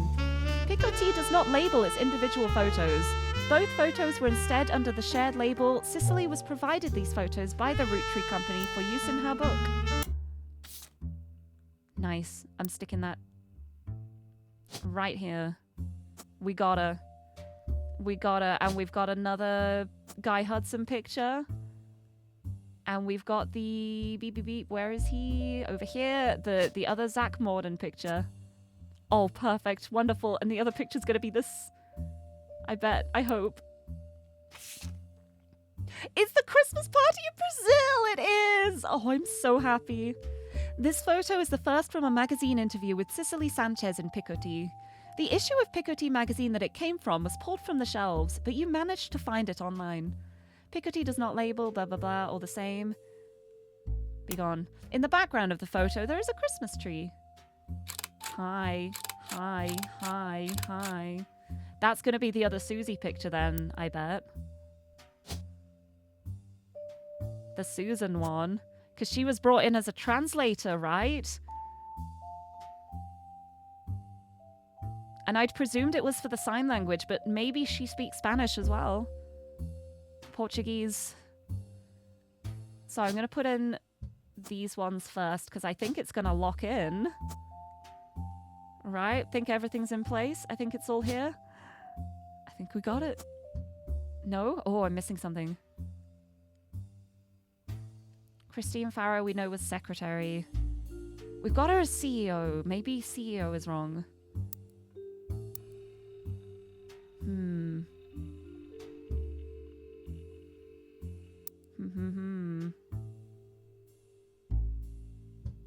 Rex, what else have we got here? Yeah, we've got that she's a hairdresser. Got that you're a student. That's going to be correct. Unless Christine Farrow did something else. Oh no, because she's retired? It's like retired an option? No, because it's like the last job they had. I'm pretty sure the last job she had was that.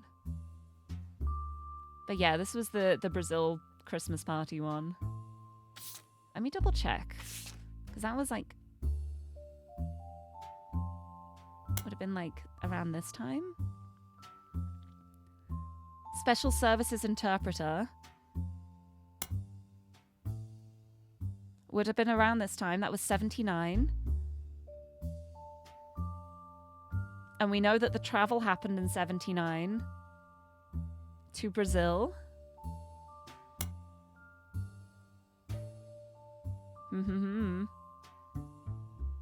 And 79 was the only time there wasn't a Christmas tree bash in the office. So 79 was when Christmas was spent in Brazil, which is why there's no expense report for the Christmas tree bash then. So that was 79. And that was when Susan Ford was an interpreter. She was an interpreter for when he went to Brazil. I see. Right, but then Sonia.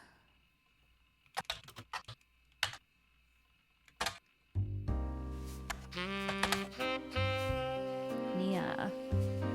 Because here it says she's unmarried. She's launched her own media company. Was there like media as an option? Media mogul, that's going to be the one. Right, I need to find out more about Christine Farrow as well. Oh no, because she's Christine Garland now. So that's all the stuff about the the fry up. Here, the chef's signature and stuff. Because here, I'm wondering if this mentions something about the parents now. My mother grew up on a farm that supplied his restaurant. She had to go back to work as a secretary. But I'm guessing the secretary was then like a temporary thing. Mom always had the eye for the best vegetables. So I wonder if maybe she worked as a secretary for a bit to like make ends meet, but then she became like a housewife. Mayhap. I'm trying to remember. I know there was definitely more. It mentioned the parents at some point. This is so distracting too. There's so many distracting things. Oh, this soundtrack is so distracting. It's wonderful, but distracting. Ah! I need to find the stuff about... I don't think my history is going back far enough now. It's about, like, the Friday. The Friday stuff here, because I want to see the stuff about... I'm pretty sure it's, like, mentioned. I guess maybe farm work, because it mentions, like, picking the vegetables and stuff. Farmer. I think this is the one I'm stuck for locking in. I mean, it's possible that I've got things wrong. Like, I'm pretty sure Sharon had Sherry's hair still. Sherry's hair. Have a look again. Because that seems to be a common one still. Yeah, it's still happening. She's still doing Sherry's hair, so she's still a hairdresser. So that one's going to be correct. He's like the younger child, so he's definitely a student, so that's correct. Media mogul feels right for that. I think it's just about Christine. Because she was a secretary for a bit, but that's not like her main job. I get the impression. Like, my dad is working in a diner. Parents are now retired. There wasn't an option for retired on here.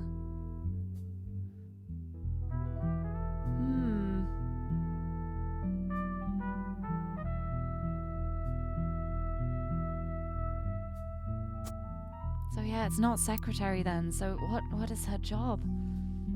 And Wand Herring, hello, good afternoon. Welcome in. Unless CEO is right for the other one. I'm going to try it. I'm going to do housewife for that. I'm going to change this back to CEO. I'm going to change this to farmer. No, okay. Okay, I need to figure out these occupations. It's these two occupations that I'm unsure of.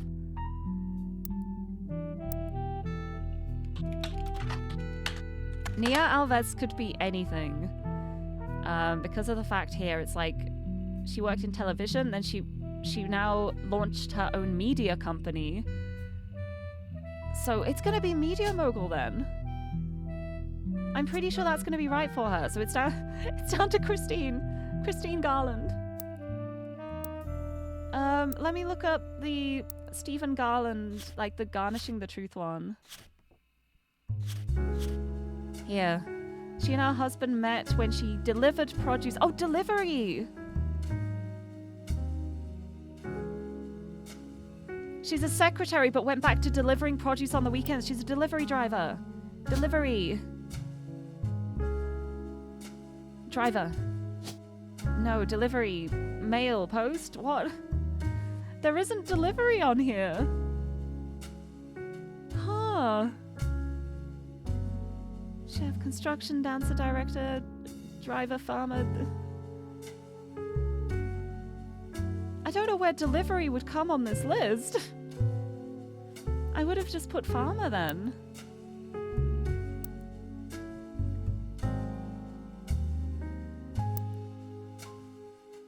Right, that was from the Antonellis article, yeah. Well, she was a delivery driver in in 1978. When she delivered produce from her mother's farm. Trying to save up money to move to Boston and open their own restaurant, because it seems like that didn't go well. And they weren't able to do that? Father was a chef, blah blah blah. They wanted to open their own restaurant together, but they never got it off the ground. She had to go back to work as a secretary. Then he still worked in a diner. Mom always had the best vegetables. Maybe it is just like a chef. Then no, I'm so stuck on this. There isn't delivery on here. Housewife, interior design, lawyer, manufacturing. It's not manufacturing. It's not any of the presidents. Would it be retail? No? Huh. Baby. She's a baby.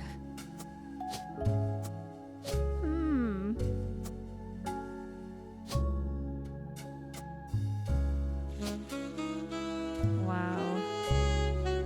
I thought I had it all. I thought I was so locked in and done.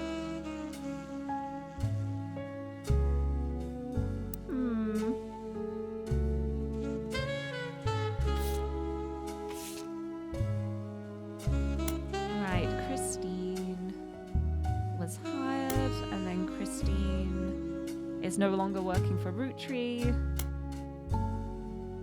after 2 years.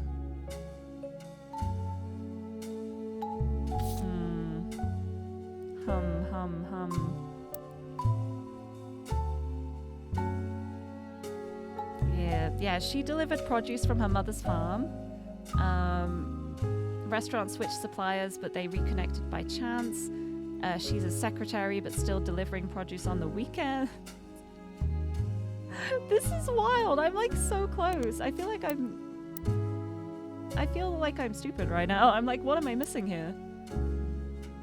Have I got more information about Christine in my horrendous mess of notes?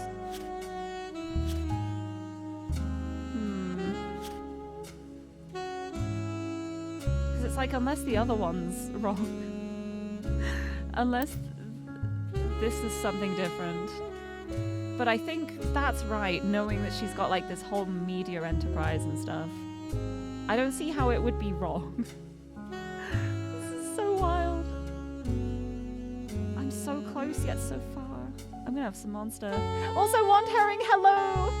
Welcome, welcome, good afternoon. Game saw you just came in and didn't want to finish just yet. That's exactly it, clearly. It's clearly what it was. But hello, welcome in. Well, it's not over yet because we've still got the top secret folder. So we still have plenty to do. When I say plenty to do, I'm pretty sure I've got that already. I've already been looking into that. But yeah, it's just this, the Christine Farrow. I don't know what her job is. Well, I know what her job is. She's a delivery driver, but there isn't delivery on the list. There's driver, but there isn't like delivery. It's not going to be construction. Cashier? No. See, farmer feels like it would be the closest. I'm so... wow. I already greeted... oh, you get 2 greetings. I forgot in like the 5 minutes that passed. You get 2 greetings. Oh, what are you?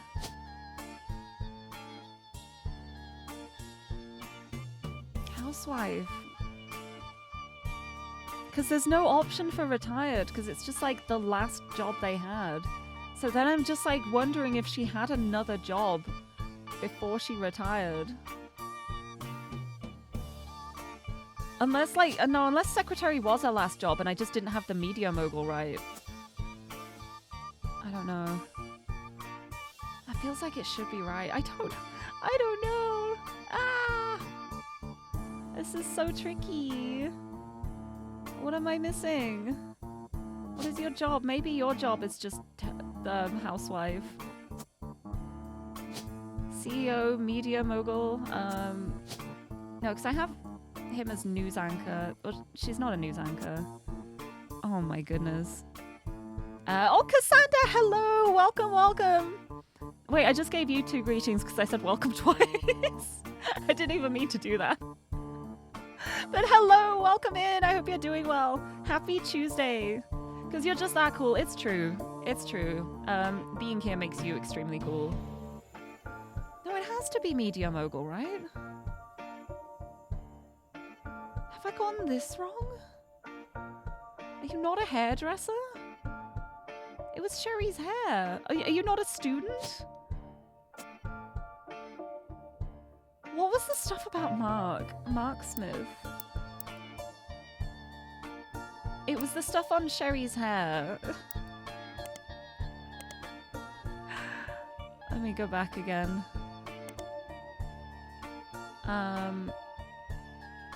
Mark... Yeah, because Tony is a straight A student, and then Mark is part of the Little League team. Is he going to be like a youth... Is he a pro athlete? Wait, is Little League like pro? Nationally recognized. Wait, that kind of counts as pro, right? Is he going to be a pro athlete? Maybe not. Okay.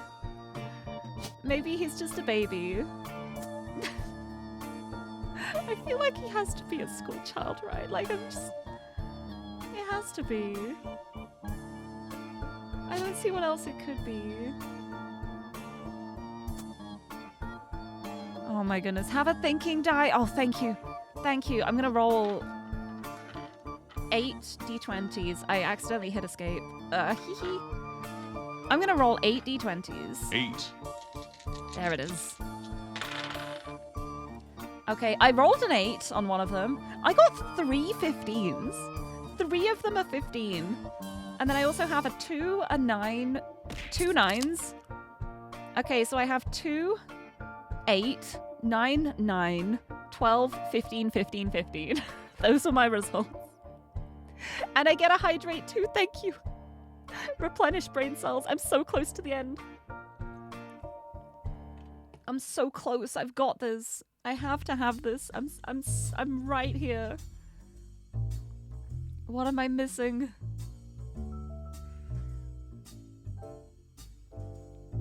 Because we know Sherry's a hairdresser. We know you're a student.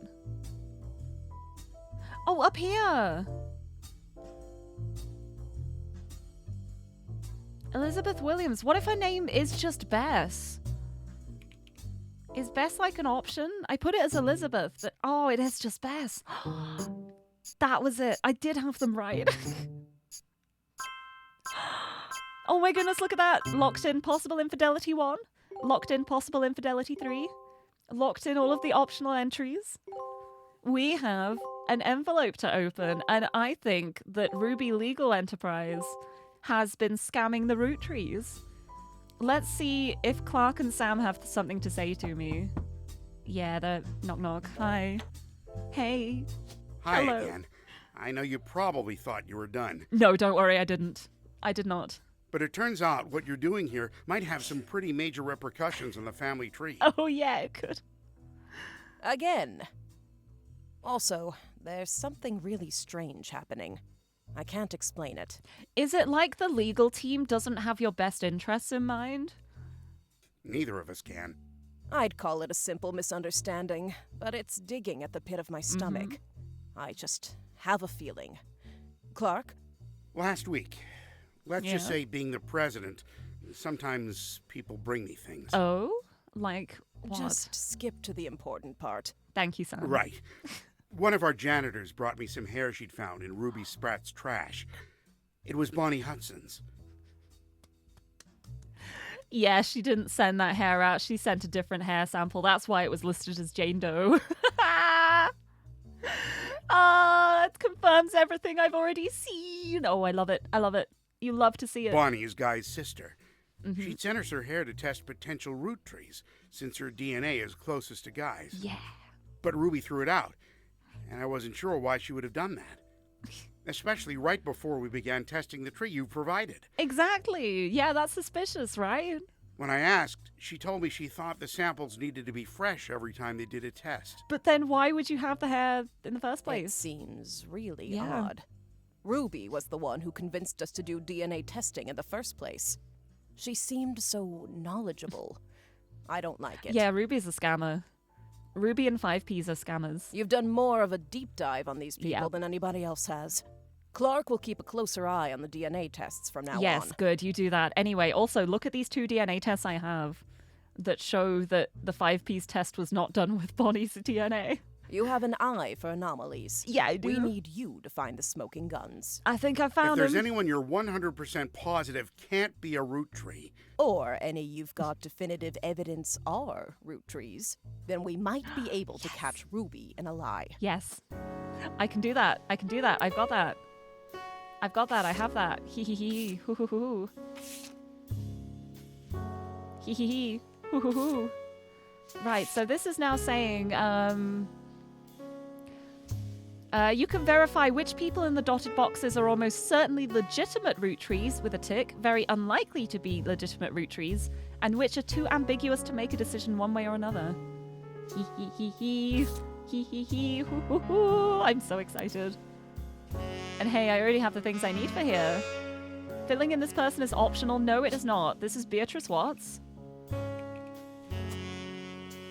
who is a secretary.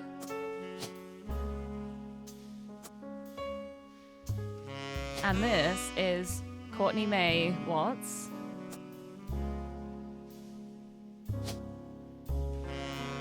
And there's the picture of her, and she's a redhead as well. I don't remember the rest of the stuff. I don't remember the rest of the stuff. Hold on. Courtney May Watts. Here we go, because she made this website. Beep, beep, beep, beep, beep, beep, beep. Oh, she works at a department store. So I guess she's a cashier now that she's not a secretary. Cashier. And then Courtney May is a nurse.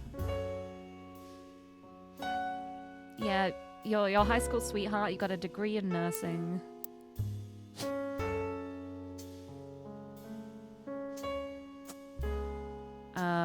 I need to figure out who your high school sweetheart is. But anyway, I think we can stick a big fat X on here. David Fellows is not a root tree. We found all the smoking guns. Look at that. But yeah, this is all the information linked to him to make the decision. Look, all smoking guns found. David Fellows is not a root tree.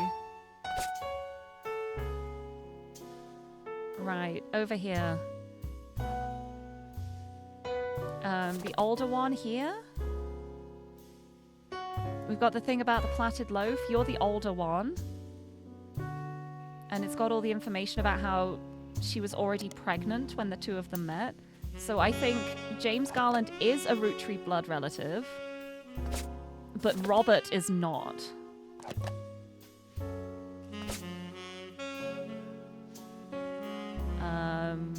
And over here,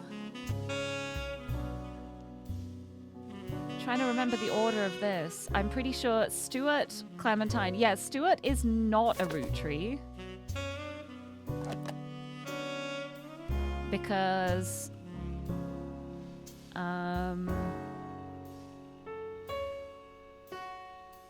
where was it?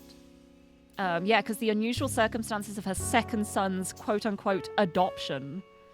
That was the fake adoption. So, like, the first child was adopted. This one, you are a root tree blood relative because you were the basket baby who was mysteriously adopted in mysterious circumstances. You're definitely a root tree. You're a blood relative. I'm certain about it now. Over here, Frank Williams.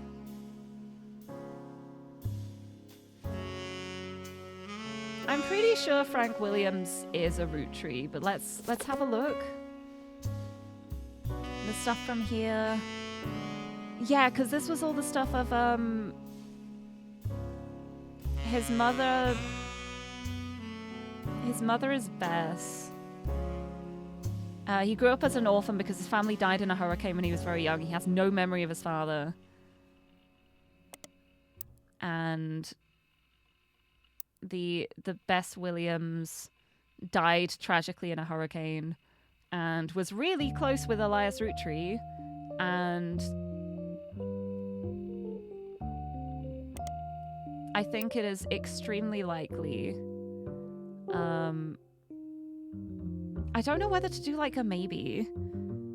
I think it is extremely likely, but like all we have to go on is like Elias may have cheated on Gwyneth. Sam also says her son Ernie once asked her, "Who's Beth?"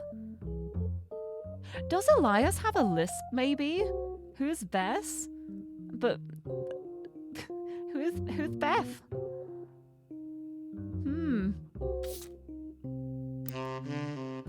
I think that one is really likely because of the fact that it seemed like his wife had like a hold over him for some reason. I think just infidelity wouldn't be enough for that. A child would be enough. I'm gonna lock it in as a yes, actually. Wait, I've got these two too. I forgot about all the stuff with these. There was something about oh, there's some smoking guns here. I haven't found some clues yet. Oh, I've got to look into this more. I think one of these probably was like the result of an affair and isn't an actual root tree. Here, like, because Gwyn divorced Wild Bill just before she had her second. Not that I can blame her for that. I've seen what he gets up to in Starlet.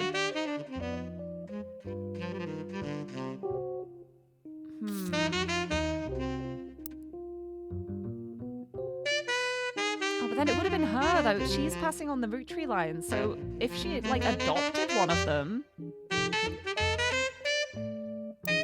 I need more information about Ron Roottree. I need this saxophone to give me a break. I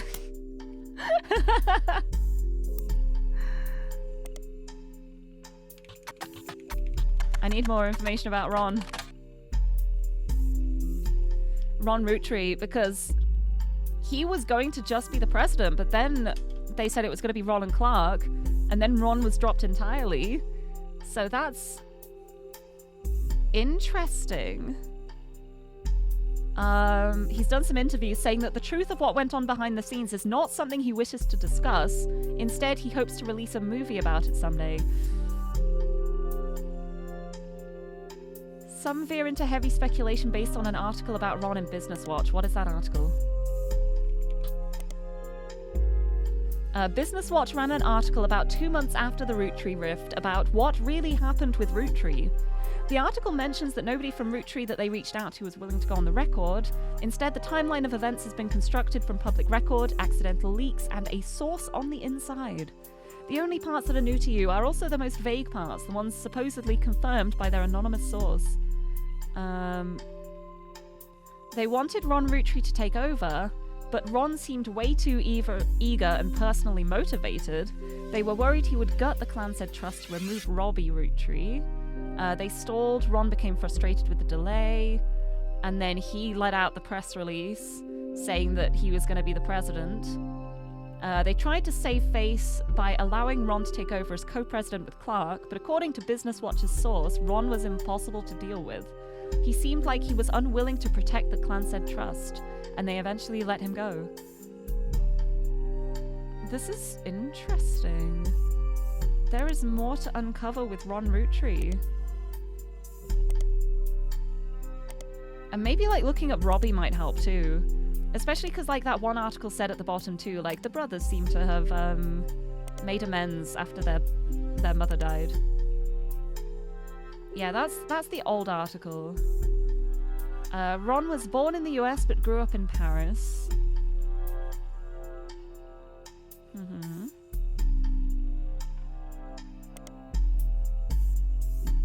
Nothing in Starlet, nothing in Team Blast. The plot thickens indeed. The plot is wild. Right, so what was the older article? Yeah, oh, the brother trouble.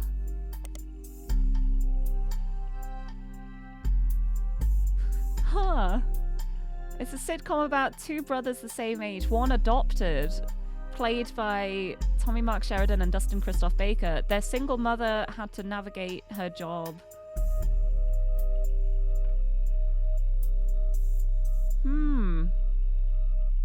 What if it was like autobiographical? Let's look these up again. TMS had been in the news for his addiction both before and after the death of his wife Raina. 2 months ago, he very publicly went into rehab. Since then, however, he has been seen in public a few times and appears to be doing better. Oh, I'm glad for him. It's got to be hard being like in the public eye from such a young age. He hasn't appeared in any new movies in the last 8 months and has rarely appeared anywhere of note. Yeah, let's look up Silver Screen Magazine. Nah. Starlet. Oh yeah, what's the mother's name? Gwyn Roottree. Let's look her up. Maybe people have like dug up more of her old stuff. Now that ROOTTREEMANIA has happened.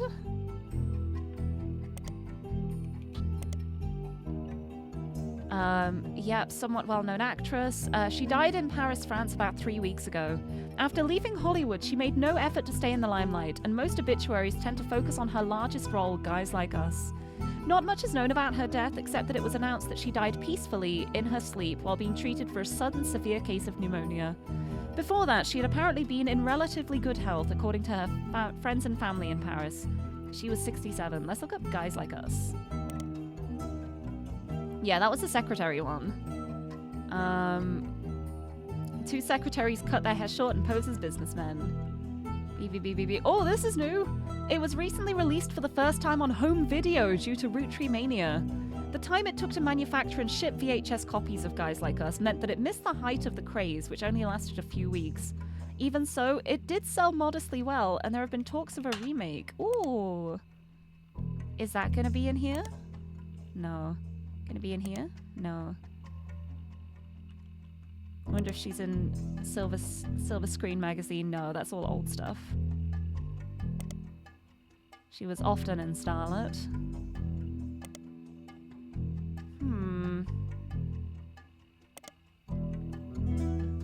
Leslie Florence. Leslie Florence was the other actress in Guys Like Us. Before Guys Like Us, she was in a few very small supporting roles, and her performance in Guys Like Us was generally thought of as quite good, especially considering she got second billing to Gwyn. It's interesting that this is like a new page as well. Even with the success and acclaim, she retired from Hollywood almost immediately after her co-starring role. Not much was known about her until recently, when Guys Like Us was re-released right at the tail end of ROOTTREEMANIA. Recently, as part of the myriad of articles and research people have done into those surrounding the Roottrees, it came out that she died of a genetic disease known as Huntington's in the late 1960s. Huntington's is a neurodegenerative disease that most recognizably causes memory issues and uncontrollable movements in the limbs. After symptom onset, somewhere between age 30 and 50, those affected by Huntington's typically live another 15 to 18 years as their symptoms worsen. There is no cure. Huntington's is passed genetically from parent to child. The gene that causes Huntington's works in such a way that if a parent has the disease, there is a 50-50 chance that their child will get it. Huntington's cannot be passed on recessively, meaning it cannot skip a generation. In other words, if someone has a mother or father with Huntington's, but they themselves did not receive it from that parent, their children and their grandchildren and so on will also never have it. Until the early 1990s, it was impossible to test for Huntington's. Instead, symptoms would usually appear later in life. This would often be after the person affected already had children. It would then be impossible to know if their children had it, as it was a 50-50 chance. In 1993, due to determining which gene causes Huntington's, it did become possible to test children for it and know if the disease was passed on or not. For a variety of complex reasons, however, children are considered unable to consent to such a test and are therefore very rarely tested unless they're showing early symptoms. Right, and where was the other one? Where was the other one? Guys Like Us. Harrison Lane. No, that's still just the old site.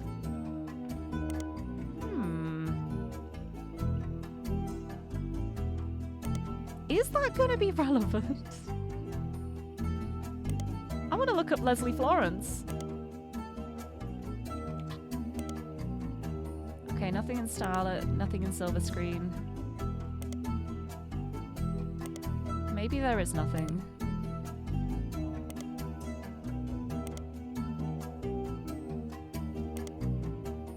It's time Picotee. Okay, let's look up Robbie. Let's have a look for Robbie Roottree then. There. Robbie Roottree was released from French prison after serving a few years for assault. His embezzlement and arrest were partially featured in 6 pieces, as Robbie's participation in the Clanset Trust was a key piece of evidence in Sam's favour, and have since become much more publicly infamous. He has not yet returned to the United States, but when journalists reached out to him recently after the death of his mother, he had issued a blanket statement a few days ago. The death of my mother was hard on our family. My brother and I, after spending time together caring for her and mourning, have finally made amends. It was a highly transformative few weeks when it came to our relationship. I'm in recovery from my addiction, and a major aspect of that process is that I wish to stay private.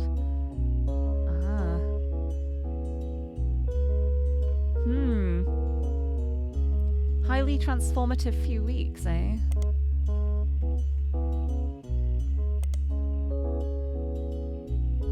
Here, yeah, this was the what really happened with Roottree thing. Hum. Hum, hum, hum. Anything in news time? Anything in Picotee?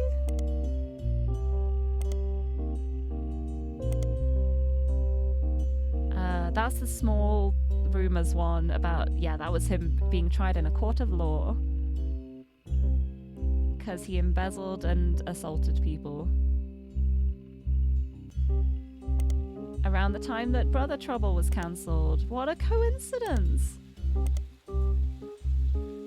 Right, let's go back to Ron. Oh, Gwyn. Oh, it's raining. Is there anything about Gwyn and Picotee? No. Okay, I thought there might be something. Yeah.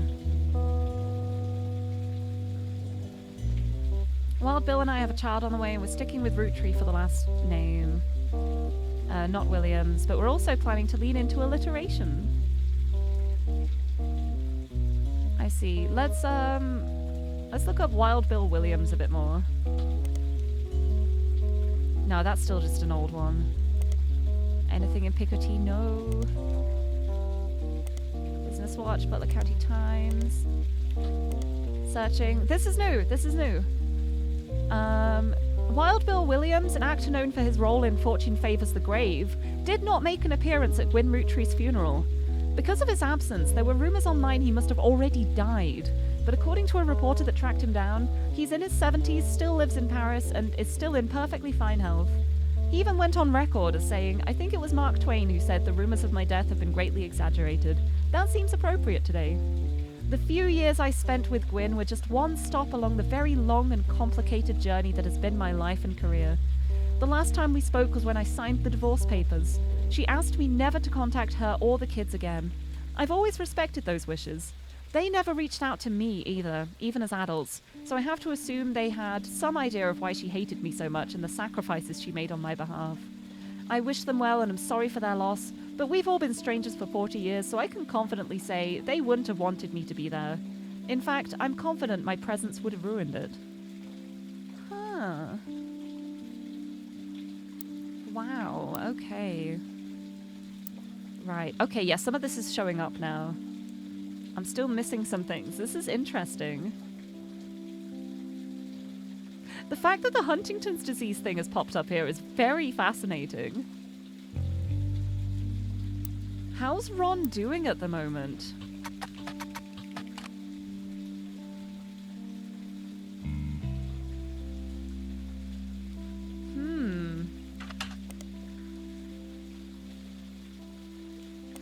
Let's have a look in Silver Screen. Yeah, no, that's just about the the nepotism. So he was born in the US.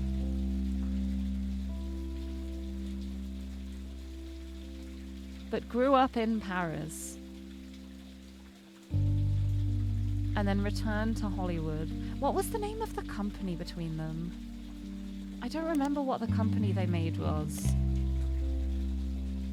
Let's look at the older page. RR Productions, that one.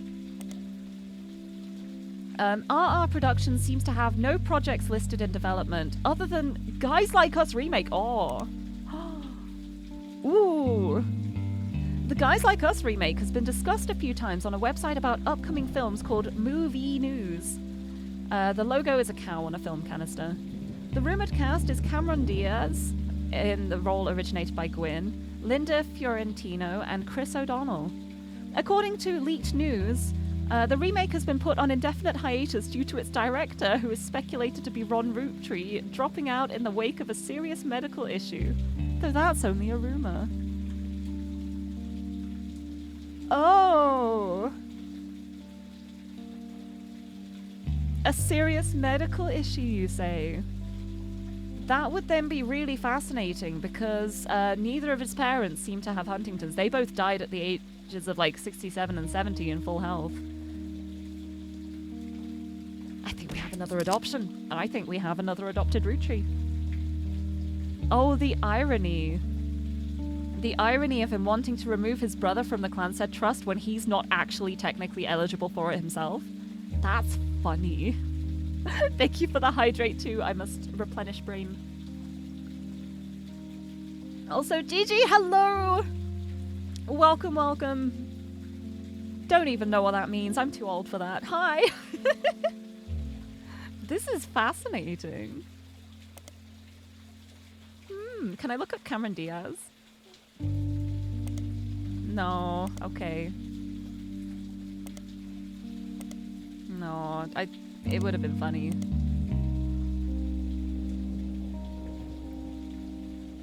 Guys Like Us remake. I'm gonna look this up in silver screen. Nothing? Nothing in silver screen? That's wild. I thought there would have been. So just look up Guys Like Us and everything then. See if anything shows up. Anything there? Anything here? Any news time? Any telegraph?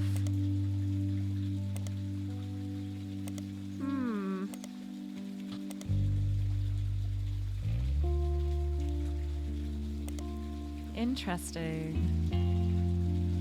'Cause see, Leslie Florence has Huntington's. What if Ron is Leslie's child and Gwyn adopted him because, like, while they were working together?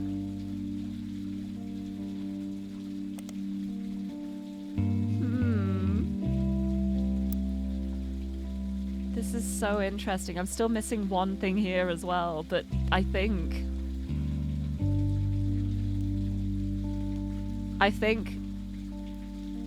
he's not a Roottree. I need to find this other smoking gun though. But I think Robert probably still is. Yeah, I need to find this.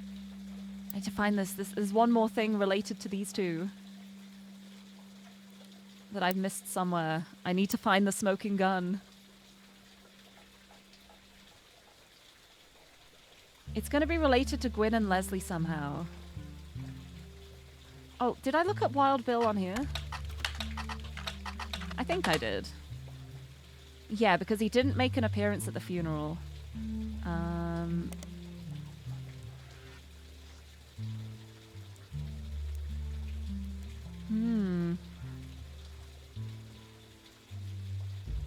Because, yeah, he says here as well, the few years I spent with Gwyn. So they weren't together very long.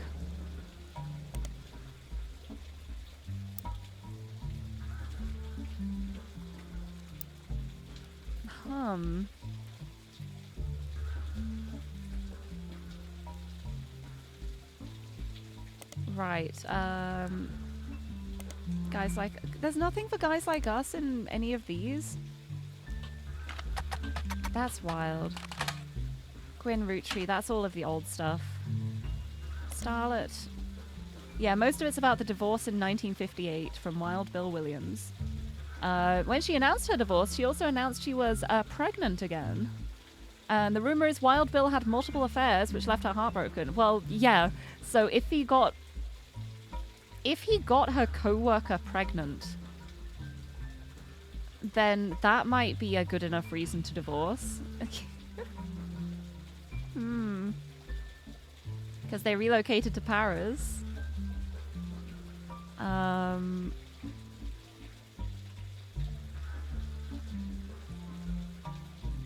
This is wild. I need like one more piece of evidence that can like prove it somehow. We'll see. Enki, hello! Welcome, welcome! Welcome on in. Oh, I'd love to know the word count for this game. Oh, it's massive. There are so many words in this. Like, this is just like the like post game. This is like the DLC almost. This isn't even like the full game. And there is so much of it. What's the sound? The sound is the rain. It's raining at the moment. Look. It's raining. It does kind of sound like sizzling though. Are any of them related to the folks on the Oberdin? I hope not. But yeah, oh, the root trees are so messy that everything is such a mess. It is the least trustworthy family around, and I love it so much. It's so good. I think he is blood relative.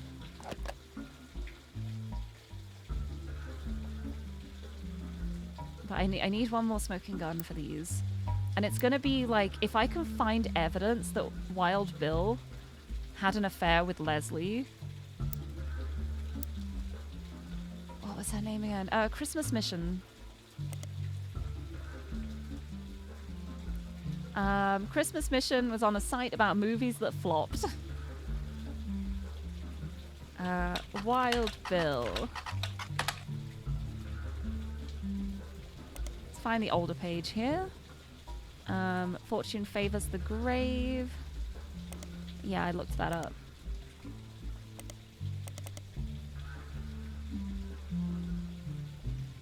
Beep, beep, beep, beep, boop. Where's the older page?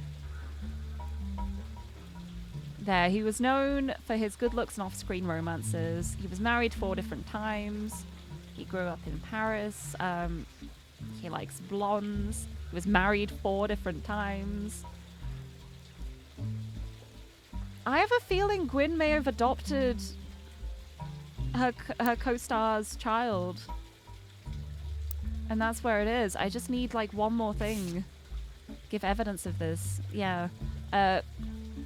Gwyn divorced Wild Bill just before she had her second. Not that I can blame her for that. I've seen what he gets up to in Starlet. So maybe...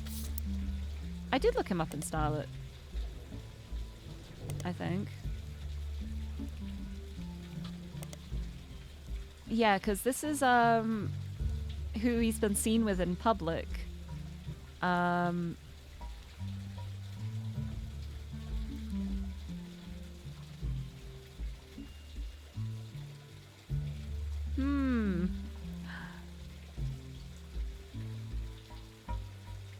There's a rumor that his divorce from Gwyn was due to multiple affairs, including one with another actress. An American reader on vacation in Paris claims to have overheard Wild Bill and Gwyn arguing in public while she was holding a baby and visibly pregnant. Not long after, Gwyn announced she was divorcing Wild Bill and also that she was pregnant again, giving this rumor more credibility. Holding a baby and visibly pregnant. How old was the baby? If that was like a newborn baby, that does not add up. The maths does not maths. What are the dates of birth? Oh my goodness. I need to know the date of birth of Ron and Robbie.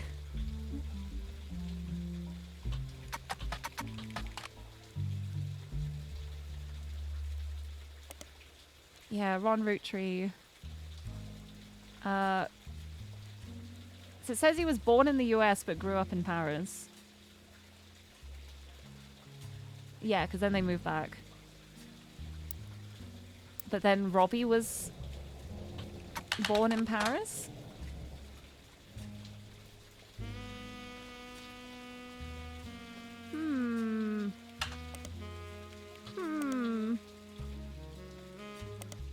Interesting. Oh, thank you for the posture check. Yes, I will have a big stretch. Big stretch. Lirie Private Investigation Agency opening when I love things in like video games, but I think I would be so bad at anything like this in real life because I get so distracted. I go off on tangents. Like, I'm limited on the tangents I can take while I'm playing a video game. In real life, I'd never find anything out because I'd be investigating something completely different. I get so distracted. Also, Gigi, I hope you have lovely dinner and I hope the work goes well. Thank you for the lurk. Oh my goodness, over 3 years, almost 3.5. That's basically 3.5 years. Wow. Why was Brother Trouble cancelled? Maybe it's due to the rumor about Robbie Roottree and Silver Screen magazine. And that was like the stuff about all of him being arrested and stuff. Let's find the old page for Ron as well. There, yeah, he's small screen director, head of RR Productions. Ended up being an ironic name considering the rumors about RR Productions. Brother Trouble. Dustin Christopher Baker. DCB. Jane Eyre. That's just really cool. I wish there was more information about it. Alright, and also Penelope Tessagree. We know her relation to things. Whoa! Oh! Oh! Oh! Oh! Oh! Oh! Oh! Oh! Oh! Comedian Penelope Tessa Green was part of a recent fundraiser at the Reno Comedy Club, The Laugh Lounge, about a month ago. The fundraiser was called The Best Medicine and was to help find a cure for Huntington's disease. According to the website, she released a statement. Up until recently, I didn't know anything about Huntington's. In the last few months, I've gone from knowing nothing about it to learning more than any one person should ever have to. Until less than a decade ago, it was impossible to predict if someone susceptible to Huntington's had the disease. But due to advances in medicine, tests have been developed. Hopefully, this increased awareness is the first step into finding a cure. Please join me for a night of comedy for a good cause. And she's married to Ron. Wow, why would you suddenly be so interested in Huntington's, eh? I don't think that's Gwen's child. That's Leslie's child. That's not Gwen's child. So they're not Rootttrees. He's not a Roottree. They're not Rootttrees. Oh my goodness. And I got the smoking guns. Perfect. Perfect, perfect. You'd love to see it. Oh my goodness. Right, back to everyone else then. We've got you. Oh, there's something I'm missing here still. With the Lang Tai stuff. Because I figured out, like, this was just a cover because she fell pregnant. She didn't actually have IVF, I don't think. Yeah, they'd sometimes claim that they performed IVF when they did not. This would often be used as an excuse for an otherwise unexplainable pregnancy. They'd fly their clients to America, where they would stay for an extended period of time, then return to China with news of a successful IVF pregnancy. Yeah, that's the thing I was missing. Because a whistleblower came forward to the US government about them, saying it had been founded by a partnership, but they build... Yeah, we saw all of that. That's everything that I had theorized. They lied about the IVF because her mother actually fell pregnant after sleeping with Guy Hudson, so you are a Roottree relative. And the younger sibling isn't here, but the older one is. You're not. And then the opposite here, the older sibling was adopted, and then the younger one was the basket child, so you are. Right, I think, like... I'm gonna put this as, Frank might be a Roottree, but it's impossible to prove because of the lack of the DNA testing available, because this is, like, so far back. It's gonna be so impossible to test it, because everything's gonna be so, like, far removed. I don't think the DNA tests will be reliable when they're down to these generations. So I'm going to put that as a little wobbly could be, but I'm pretty sure he is. And then pretty sure you are, pretty sure you are. You're not, you're not. Yeah, you are. You're a blood relative because it was being paid off. Yep. And you both are as well.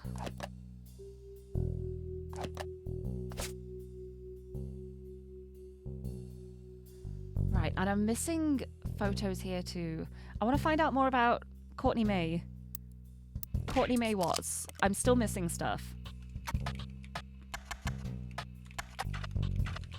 So I need to keep looking. It's going to be Courtney May Newton. Like, maybe I can find a wedding thing. Oh, Ryan and Cork as well, because Ryan and Cork were the ones who were... I'm really suspicious about this. Let's look into these two. There's nothing for Winston Ryan. There's nothing for Gregory Cork. Let's start looking this up. No, I thought I copied it. Oops, oops, oops. Ryan and Cork. There we go. Nothing there. Nothing there. Nothing there. A little suspicious that there's absolutely nothing, huh? Nothing whatsoever about Ryan and Cork?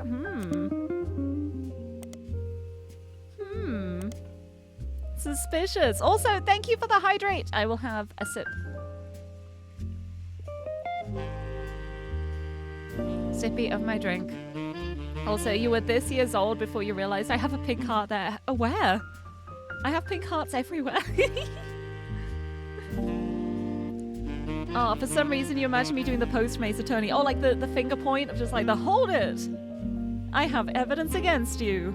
Bum, bum, bum, bum, bum, bum, bum, bum, bum, bum. Got a dilemma. You want to see Chibi Lirie, but it costs like 3 dictionary words, which you want to hear too. I mean, you don't have to hear the dictionary words. I'm doing a lot of reading in this game. You can just hear me say so many words. Hee. Right, no, I do want to look up her name, like the Courtney May Newton. Like, maybe if I look in, like, Butler County, I'm Chibi now! Hello! Look at me, I'm so small! I'm so small and little. I'm so little and small. I've been chibified for you. You don't have to spend the points, you're free. I get to be little, but also my head is so big. My brain is so big because I'm putting together all of the clues to find out everything about the root trees. Picoty, do you have anything about Courtney May Watts? It's got to be something. I want to know who her high school sweetheart was. Let me go back on the website. Ba-bam-bam-bam. It's all about Ruby Legal Group to Beatrice Watts. Mom was advised by Ryan and Cork to tell News Time that seeing 5Ps on the cover was what inspired it to go public. So they're in on it too.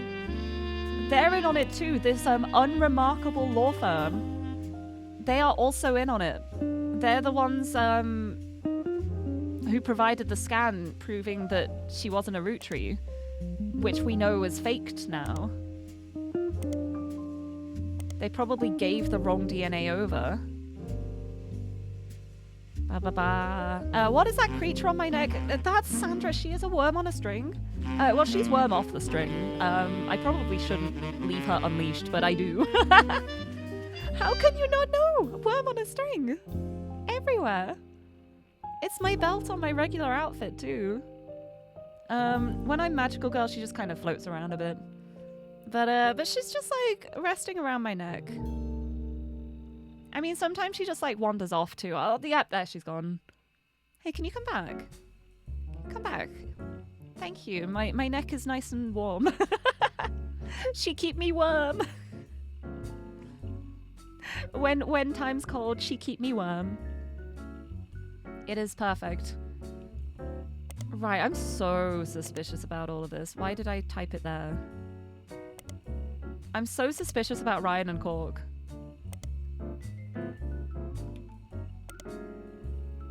Winston Ryan. Can we see if there's any information about these people? Like, maybe they're suspicious. Gregory Cork, have we got any information about you? Like, any arrest records, maybe? No, there's just nothing about any of them. I don't trust them at all. This is wild. Secret root trees. No, that's not a thing I can search. Okay. I'm so suspicious. Boop. Right.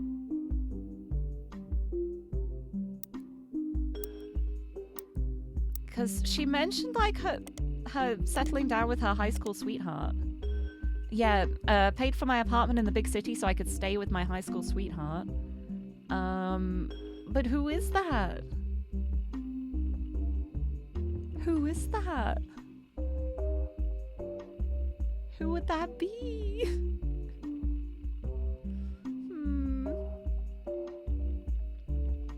It's someone Newton. Have I seen a Newton anywhere? I don't know if I've seen the name Newton anywhere. I think this is going to be like too vague to find anything. Hold on, let me go through like the staff of the root trees in case there's like a male Newton somewhere.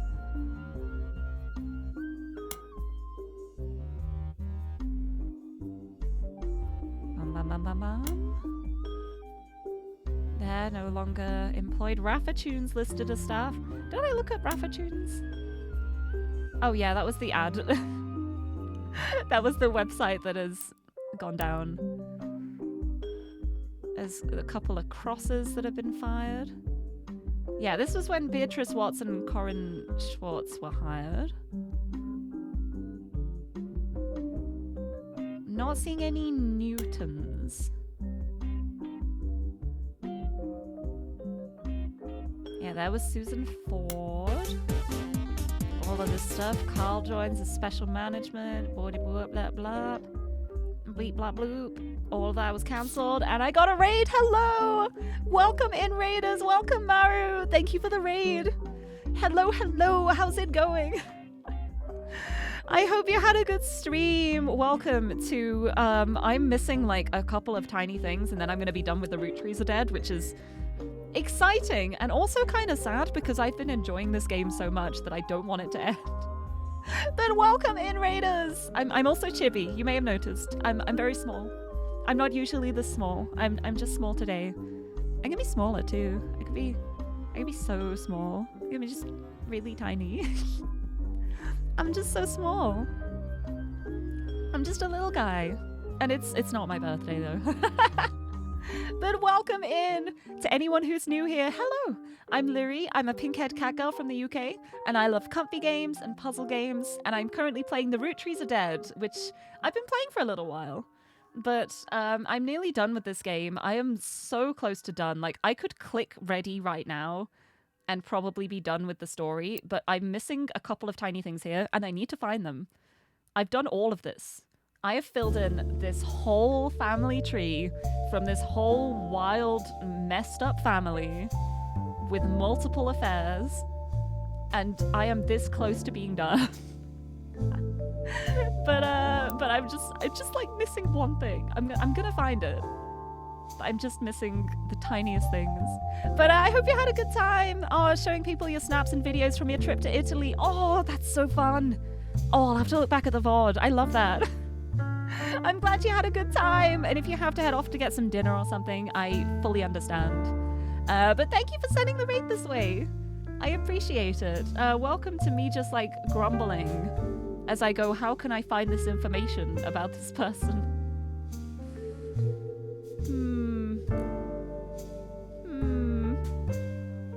But yeah. Yeah, gonna hit the shops for some food. Yeah, I hope you'll get delicious food. Love you too. Take care. Thank you for bringing the raid this way. and anyone who came in from the raid. If you want to just... I'm doing a lot of talking in this stream, so if you like my voice, it is a good time. And if I finish soon, I think I'm probably going to do like a bit of a co-working stream, maybe? It depends. I could just be floundering for the next hour and a half, not able to find the one thing I need. But I'm hoping it's not going to be like that. I think I'm nearly done. But I've got so many things locked in. I'm so proud of myself. I'm so proud. But yeah, I just need to figure out... Like, I don't know if there's been a Newton mentioned at all.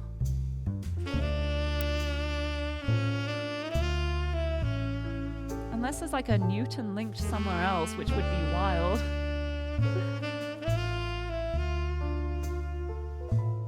Right, because we could tell she's a nurse because she's got like the nurse scrubs on here as well, and she studied nursing.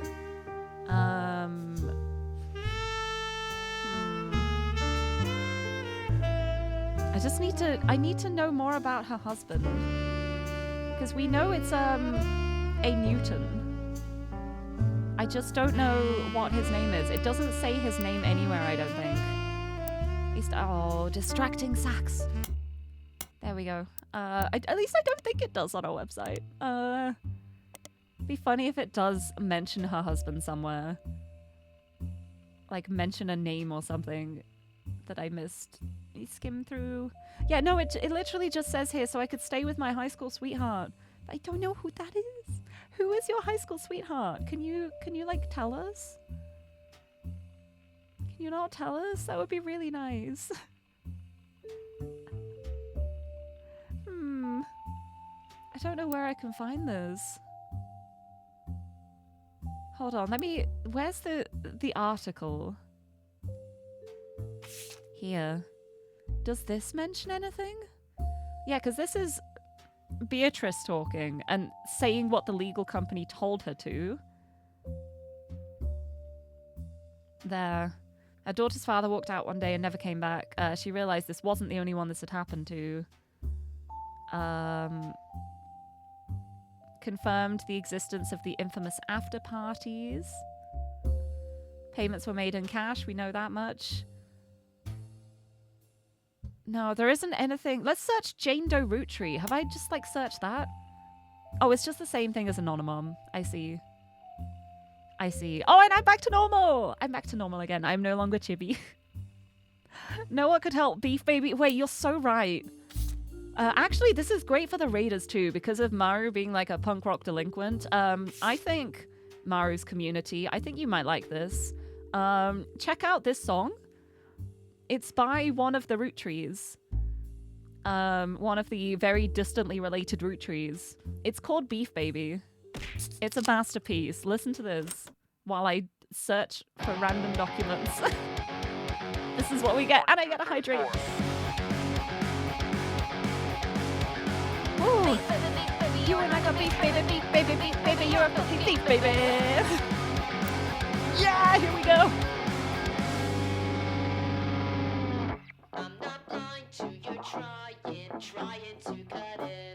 This is what we need. I'm just skimming things while we rock out to Beef Baby. Listen to this.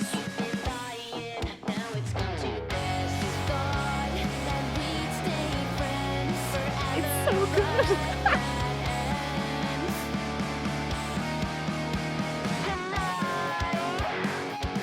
I want to look up Jane Doe Root Tree instead of Anonymom.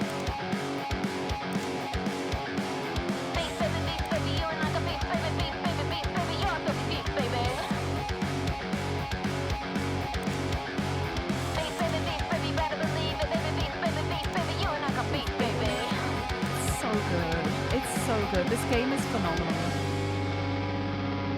Yeah, News Time was the first Jane Doe and Anonymom. I can't really focus on anything when this is going on, but I don't need to. Who needs to? I sure don't. I don't need to focus. I got Beef Baby.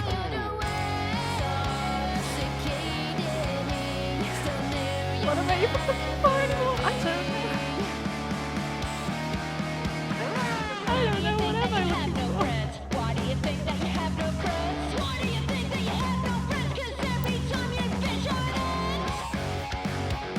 love this. Look at the lyrics. It's just phenomenal. Just phenomenal. This work of art. I'm gonna wait for Beef Baby to end before I start looking again. I can't.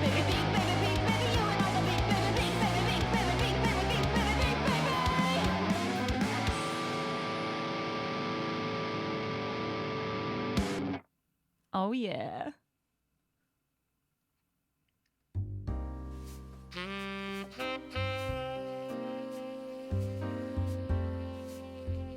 That was so good. Right.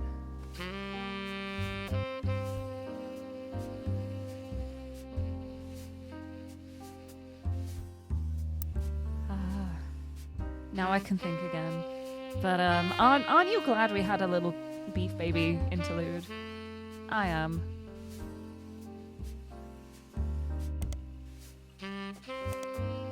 I am. Simple text. Oh, the wedding photo. Oh, I'm so silly. I'm so silly. Oh, here we go. Courtney May and Danny. Danny Newton. That's his name. Oh, incredible. Incredible. Amazing.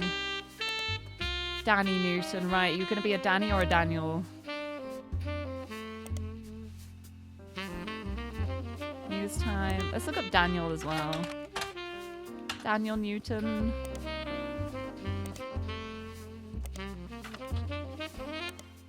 Okay, well nothing showed up, but we know we gotta... Oh, maybe the Herald. It's like a school thing. No, maybe not.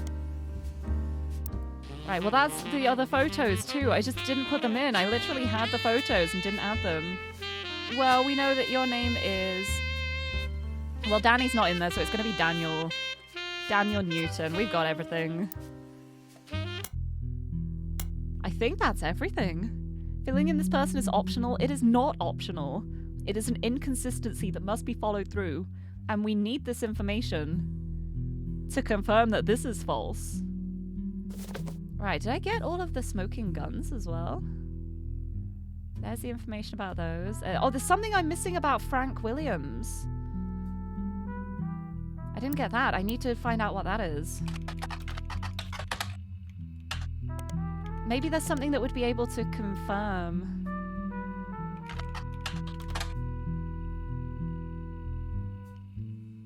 That would be able to confirm, like, if he is or not.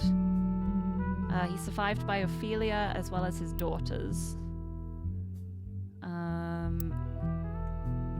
Let's look him up in the periodicals.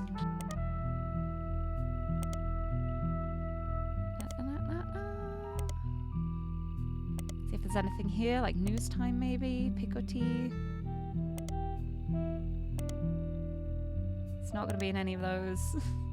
Why am I even looking? No, because there's going to be more about him, because there, he's listed on a few different military history websites. So, he's a veteran, grew up an orphan, can barely remember his mother, has no memory of his father. And then if we look for Bess Williams as well, who died tragically young in a major hurricane, and did the Family Man book.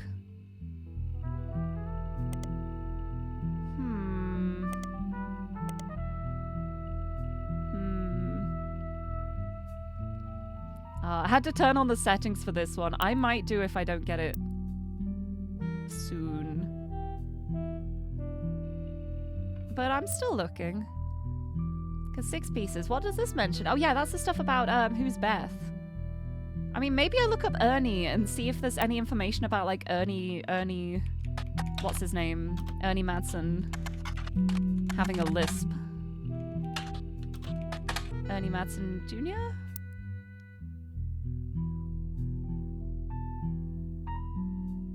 Yeah, Ernie Madsen Jr., the 4th president. Is there any information about him having a lisp, I wonder?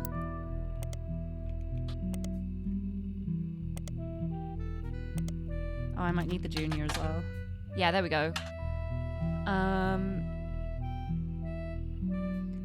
There, that's all the stuff about other stuff.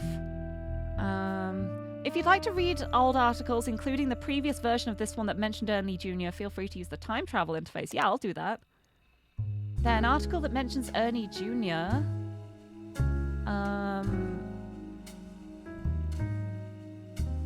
There, yeah, this is just the one saying, like, Ernie Jr. liked to stay out of the spotlight, never appeared in the Butler County Times apart from a couple of mentions, and was stepping down due to illness. So if I just search Ernie Jr., maybe that'll come up with things. Yeah, that's the old one from Business Watch. And that's about he stepped into the role unexpectedly. A bit eccentric and reclusive, just called Ernie Jr. He's the one who helped with the Root. Let's look up Root again. Yeah, that's all the stuff about like the scholarship. Ruby Legal Enterprises.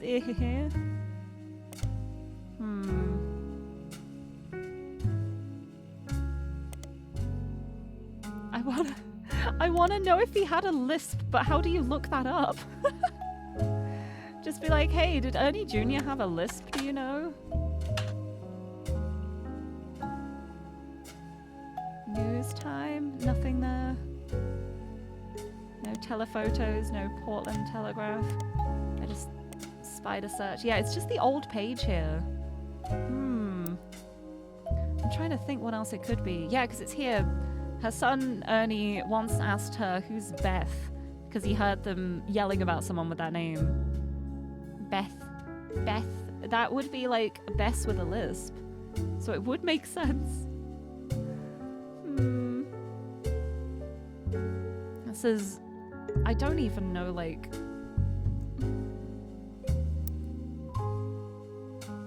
where to start.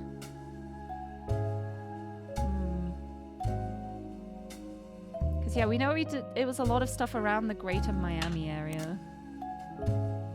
Miami Mercury.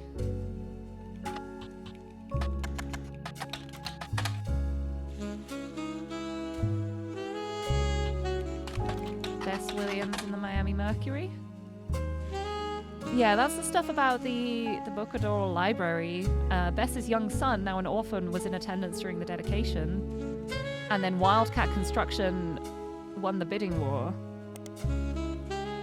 And they worked in many buildings in Miami and ceased operations in the 60s. Yeah, Frank left Florida a construction worker and returned a hero. Creating opportunities for soldiers finding difficulty getting back into work. Yeah.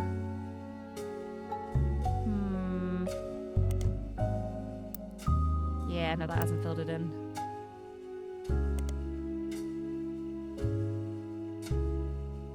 Maybe something about Ophelia might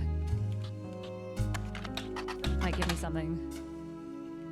We look up Ophelia in things. Or maybe, where is it? Who is it? Maybe looking up Barb? See if there's any information about Barb and her childhood. Barbara Williams.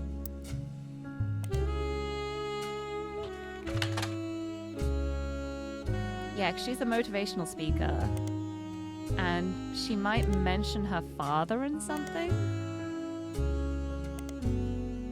Miami Mercury, News Time, Pico Tea, nothing, no. Nothing for me. No, that's okay, I just get sacks. Alright. Be gone. Yeah. I like this one. I think this one's my favorite background track. I love this song. It feels very like I'm snooping out all of the details. I'm sleuthing. Right, there's the flyer. Because yeah, it's just the testimonials from everything. Oh, that was the book! Yeah, The Beauty and the Brat.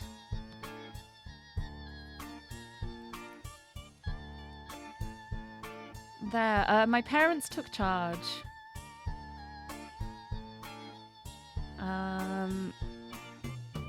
So yeah, her parents adopted her daughter when she had him really, really young.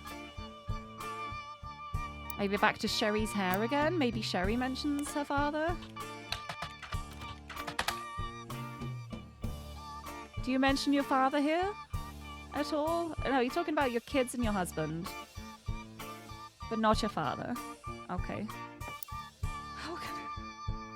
What can I find about Frank Williams? I think I've got everything else. Yeah, I've got everything for there. Everything for there. Everything for there. Everything for there. Everything for there. Everything for there I have now. Everything for there. Everything for the twins. Everything for you. I locked that in as soon as I was like, hold on a second, this is wrong. And everything for you. Yeah, this is like the last piece of evidence I need to find, I think.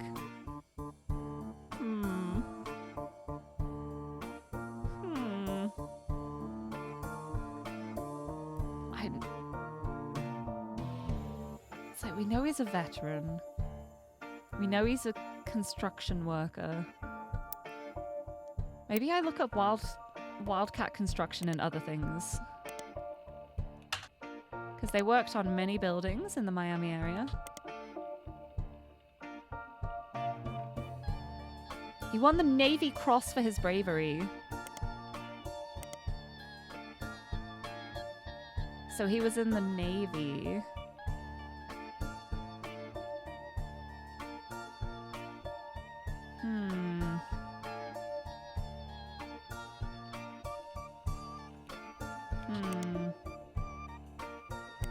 Business Watch, but the County Times. News Time, nothing in News Time for that.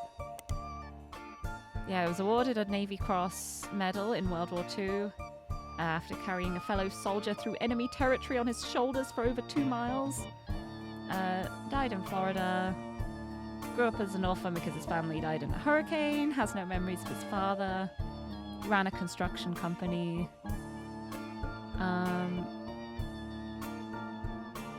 Ophelia had the same maiden name. This is wild. Like, one smoking gun being all I'm missing.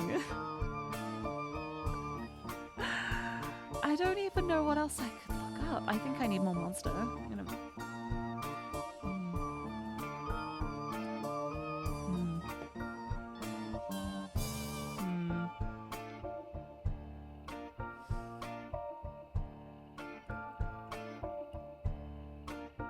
Right, because I feel like I'm just searching the same things over and over again. Nothing there. Is there anything for Bess Williams here? Yeah, that's just about the library and the young son being in attendance.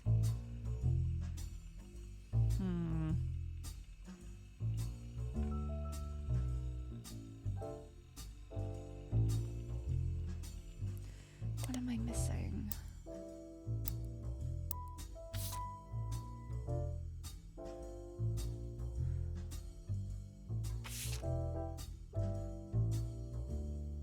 Right, yeah. With the suspicion on Ruby Spratt, it's possible that some of her behaviors in the past have also been cast into doubt. Yep, you know that. Right, what was the... This is like the checklist of things.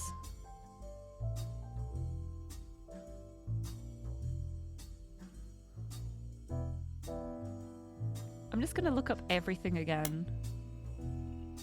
Yeah, 6 pieces, Unwrapping America's Sweetest Family. That was the book, and I did see that. The Root Tree Rift. That was all this trouble with the president and Ron Roottree and stuff. So I think that's like covered. Clark, I've looked up Clark already. 5Ps, I've looked up 5Ps. Roottremania. This is just like everyone's a root tree. I'm a secret root tree. I'm a secret root tree? No, okay. I'm not a secret root tree. Lauren's Diaries. Oh, wait, hold on. Lauren's Diaries? What was her diary called? I got the reprint, right?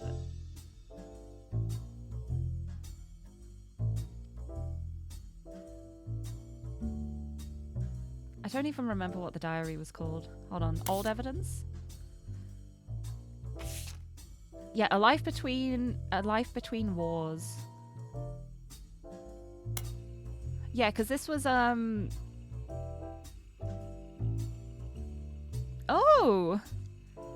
In the wake of Six Pieces' release, Lauren Roottree, author of A Life Between Wars, was tracked down by a reporter as being in one of the most upscale memory care facilities in Pittsburgh. She was relocated back to Pennsylvania when she began suffering from Alzheimer's. Oh, that's sad. There was a minor backlash towards the reporter that tracked Lauren down because they were caught standing on a ladder and holding their camera over the privacy wall to take a photo of Lauren and her son Clark sitting on a bench outside near a small pond on the premises. That's messed up. That's messed up.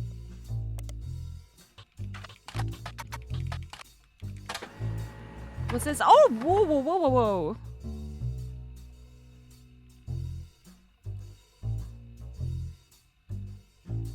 There it is. Okay, I was not expecting that. Hi. When revisiting Lauren's book, there's a single passage that focuses on potential affairs in her immediate family. You've added it to the rest of your evidence.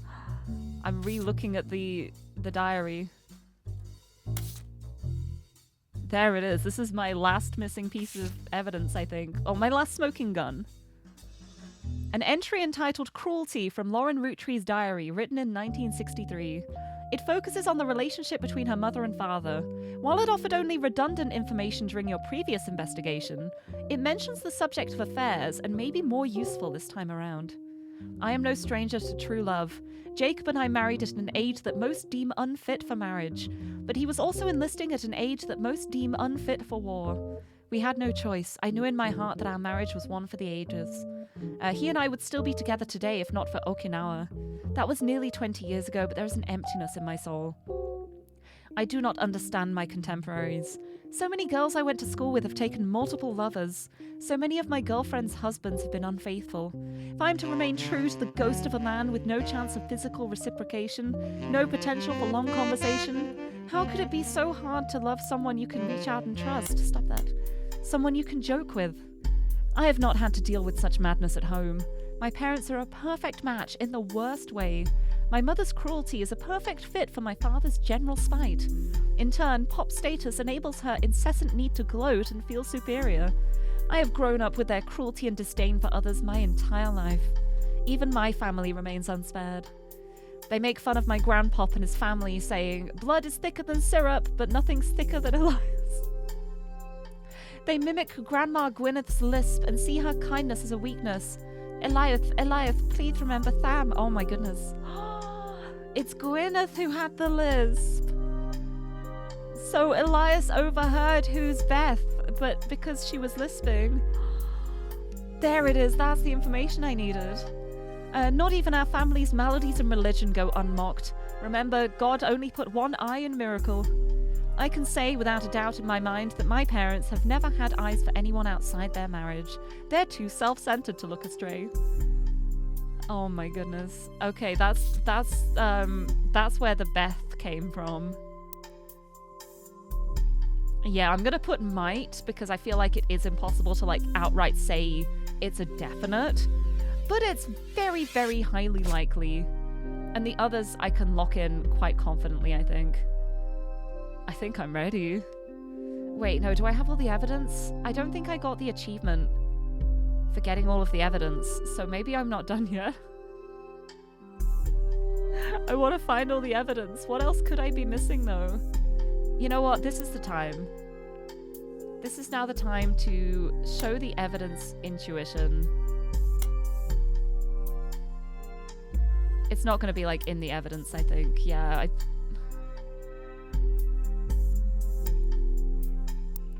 I don't know what I'm missing. Maybe I don't have all the evidence. Maybe I just miss out on all the evidence. Or maybe I'll be given something when I finish the game.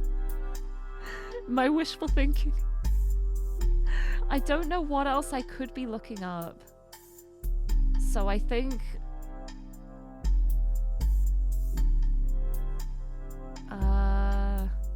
Oh, you have to be on the evidence to see the thing. Oh, so like this. Like I have to have them open to see if there's anything I've missed. Oh, yep. So I think the problem being that I'm missing evidence.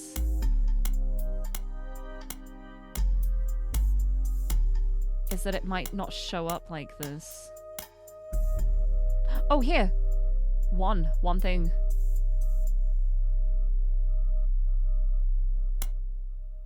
One thing.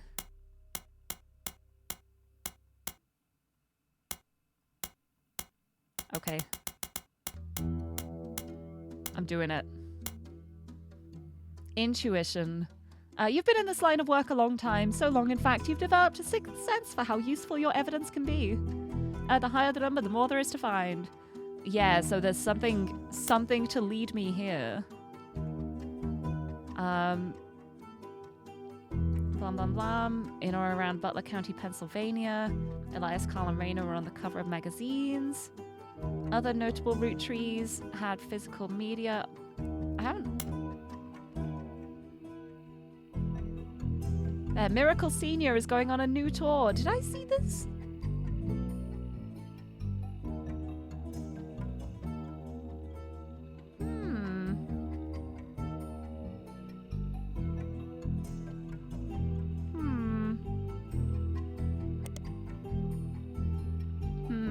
Maybe switch tabs on the main page. Worked for you when it got stuck, and it should sort based on intuition value. Well, this is like the only thing that has like an intuition thing on it now. And it's there previously on the root trees. So it's going to be one of these things. A few dead ends and red herrings. Brother Trouble, Clan Said Trust.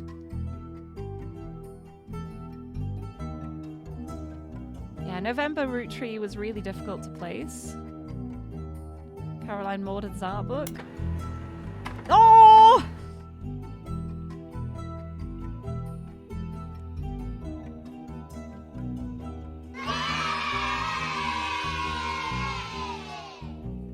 After the release of 6 Pieces, Caroline Morden did a television interview.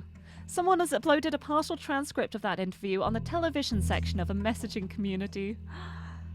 The transcript is only her answers and is missing the questions. This creates a somewhat confusing reading experience, but does give you a bit more history about Caroline and some of her family members.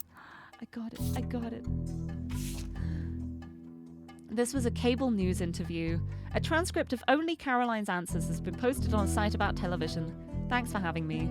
I never really fit into the family, so it didn't surprise me.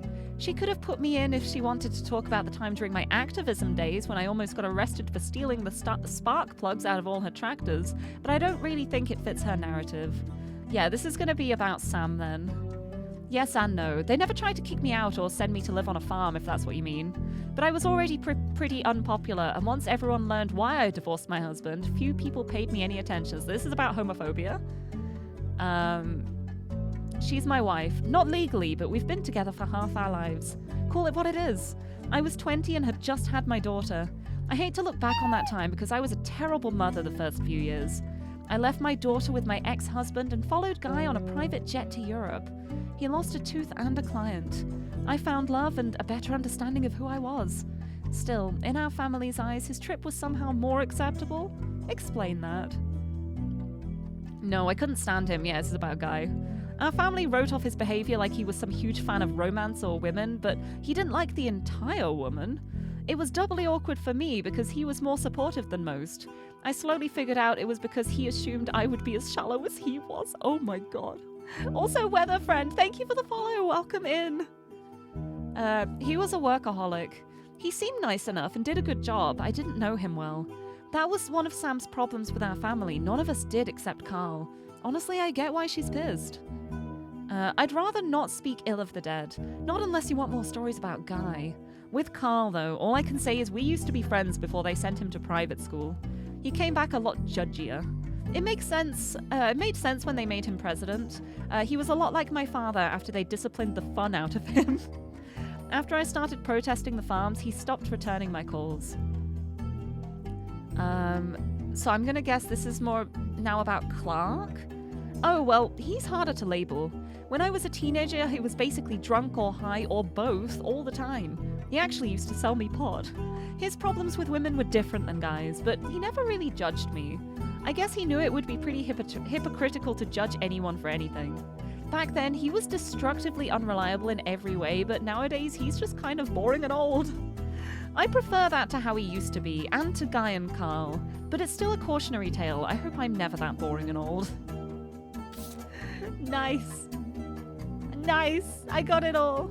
Hi. Oh, I got dragged here with Maru, but you were AFK. Oh, well, you're here now. Welcome in. I got it. I got all the evidence. It's time. I'm ready. I'm gonna lock it in. I'm pretty confident with what I've got. I'm ready. I hope it's right. Confirm. Finished ROOTTREEMANIA. Okay, but first, here's the final optional entries you found. Yeah. You did it! Family tree complete! I did it! I get fireworks! Look at that! Look at that! Booyah! And Sunken Shell, hello!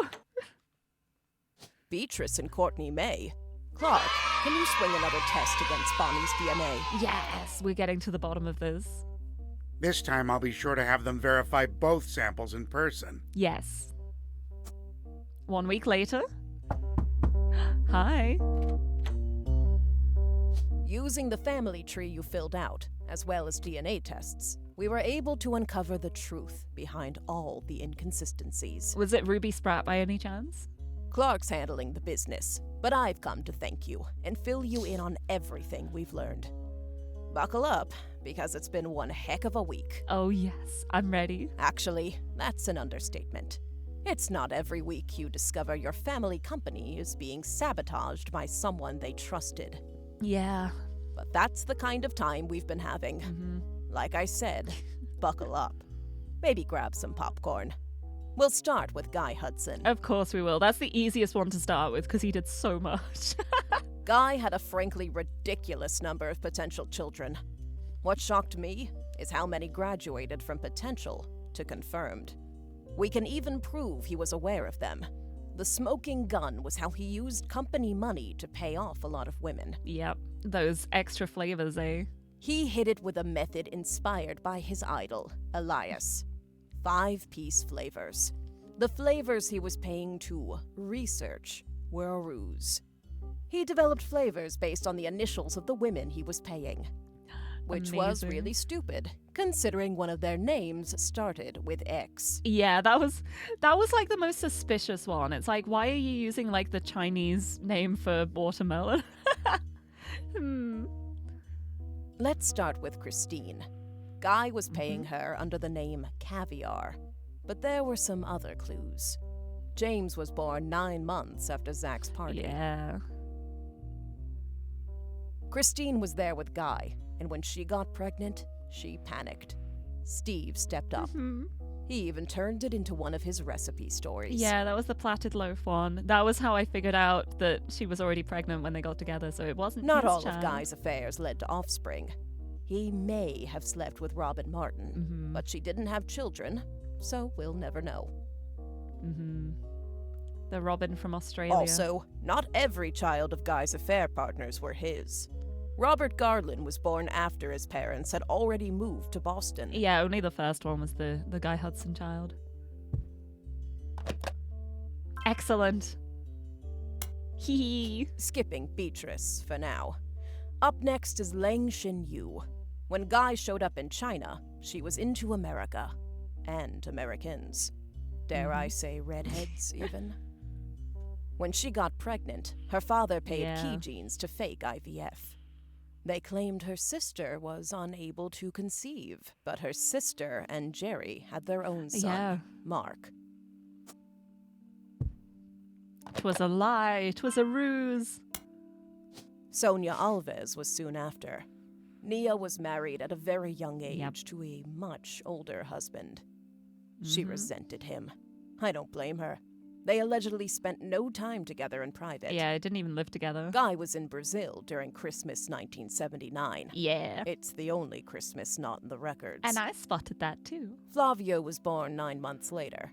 And like the others, Guy started paying Sonia. Yep.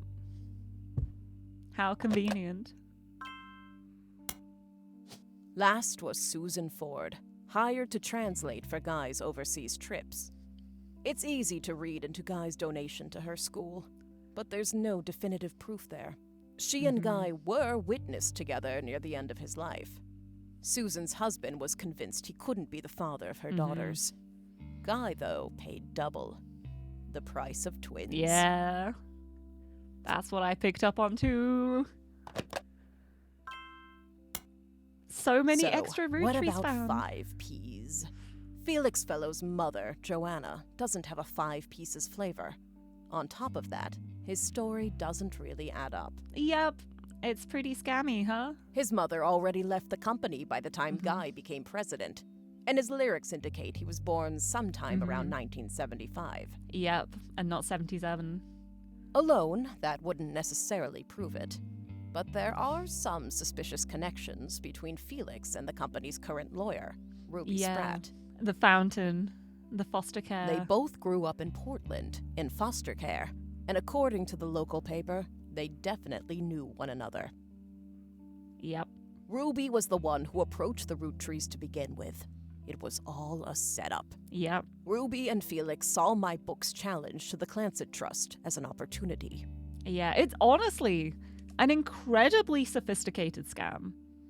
A wild, sophisticated scam. And they would have gotten away with it if it wasn't for me digging and finding His mother everything really out. had worked for Root Tree, and Ruby was a respected lawyer. Mm-hmm. She exploited my family's greed, worked her way into control of the trust, and ensured Felix got a piece.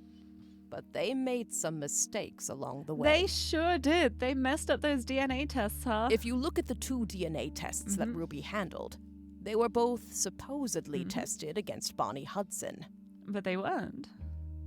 But the 2 signatures that should both represent Bonnie don't match. Mm-hmm. After Clark and I confronted her, Ruby lawyered up. Ironic, I know. The lawyer got a lawyer. We suspect Ruby had Donatico test Felix against his own mother's DNA. He had a hairbrush of hers. They sent the female sample in remotely. On the second test, Bonnie's sample was tested locally, but Courtney May's was not. Yeah, they confirmed that it was definitely her hair, but they're clearly in on it as well. Ruby's been throwing away samples. We think she sent her own hair instead of Courtney May's, but it could have been anyone's. Ruby and Felix were in cahoots. Yep. As for why, they were both advocates of wealth redistribution. Honestly, don't fault them for that, but it's everything else. They did not go about it the right way. That's very illegal. A noble effort. But once they controlled the family fortune, they became just as greedy as the worst members of my family. The money corrupted them. Yeah, they don't want to share it out with any more now. They've had a taste of wealth, and it has They were corrupted them. so eager to personally wield the wealth for their own cause that they sabotaged any other claims. And in doing so, they're going against their own cause too. Not a root tree, baby. That finally brings us to Anonymom, aka Beatrice Watts. Her tales of guys' parties and payoffs were true. She even approached Ruby before 5Ps was on news time. Ruby used Beatrice's truths to make Felix's lies feel real, then ruined the DNA test so that Beatrice looked phony in the public court of opinion. I feel worst for her in all of this. Yeah, she's just had like the worst deal out of this. Just everyone like calling her a liar and saying she's just like scamming and wanting to get a piece of the fortune when she's the only one telling the truth. But yeah, she's a root tree. While Ruby and Felix stole the show, there were some other potential new family members as well. Yeah. Miracle Root Tree was less of an open and shut case. That said, it's very likely he had a son with Mary Beth Clementine, Yeah. not Stuart. Mary Beth adopted him before she ever set foot in Butler County. That leaves Mark. The timeline fits. He showed up about 9 months after Mary Beth visited Miracle, and the basket baby story is a bit too convenient. Yeah, it's not. It can't be. If that's not enough on its own, Yep. he was Oh, I skipped the voice line. No! He was also bailed out by the sister of Edith Roottree, Miracle Jr.'s wife, after she changed her name to win that silly contest. That was the thing that, like, locked it in as a definite for me, because they would not have done that otherwise. Our best guess is that Mark was told by his mother whose son he was, and used that fact to put some pressure on Miracle Jr. We have no real proof of that, but nothing else really makes sense for why they'd be connected in that way. Yeah. Elias's affair was the most ambiguous. Yep. I'm pretty certain it is the case, but we don't have a way to actively prove it. Gwyneth was able to It's very coerce likely. Elias to do things he wouldn't have otherwise done, like pressure to include me in the family. Yeah. My son even mentioned them arguing about someone named Beth. Combined with Gwyneth's lisp, Yep. it's possible the name was actually Bess. Yep. Unfortunately, all we know about Bess Williams is that she wrote his book and died not long after, leaving her only son an orphan. The timeline fits with Wildcat, but there's no record if she had any other relationship. Honestly, I wouldn't say we had enough evidence Yeah. either way. I wouldn't be surprised if Elias cheated. Of course, I'm a bit biased. A little bit. Regardless, we haven't gotten in touch with any of the Williams clan yet. That means we haven't been able to do a DNA test. As Clark mentioned, from here on out, all of our DNA tests will be in person for both parties. Yes, excellent, as they should have been from the beginning.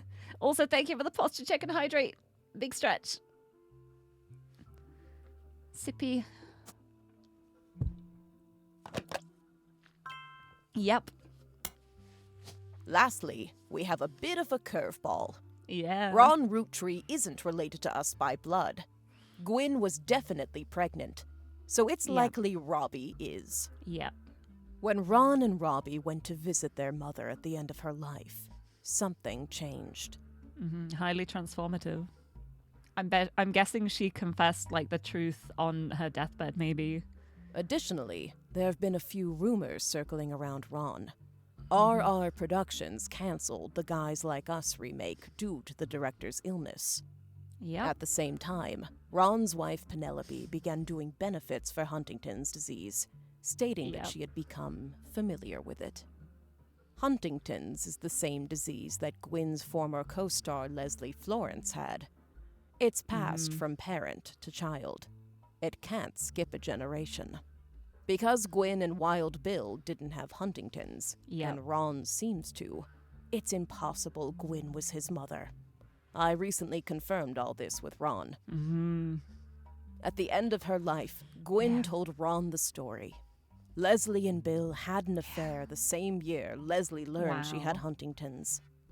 Leslie got pregnant. Yeah, that. Leslie wasn't likely Yep. to survive to see her child grow up. And even if she did, she didn't want to be a burden. She begged Gwyn and Wild Bill to adopt her child. Gwyn did. Mere weeks after she found out she was having her own son, she also took in Ron. Yeah. Wild Bill was a problem. Unreliable and a serial adulterer. Gwyn divorced him and never saw him again. Yeah, I don't blame her, to be honest. Gwyn had already told Starlet she was pregnant, so it never really made waves when people saw her with a child in Paris. There was gossip during her divorce when she was discovered to be pregnant again. In actuality, it was the final months of her only pregnancy. Yeah. To lay low, she stayed in Paris long enough that even her own family never had reason to question the timeline. It's one heck of a story, and frankly, nobody could be expected to piece the timeline together. But I did. Not with what few mentions of Gwyn's past have survived. But the Huntingtons itself? That's proof. Yeah, it would all just be like hearsay. You couldn't prove it otherwise, but the Huntingtons is pretty damning.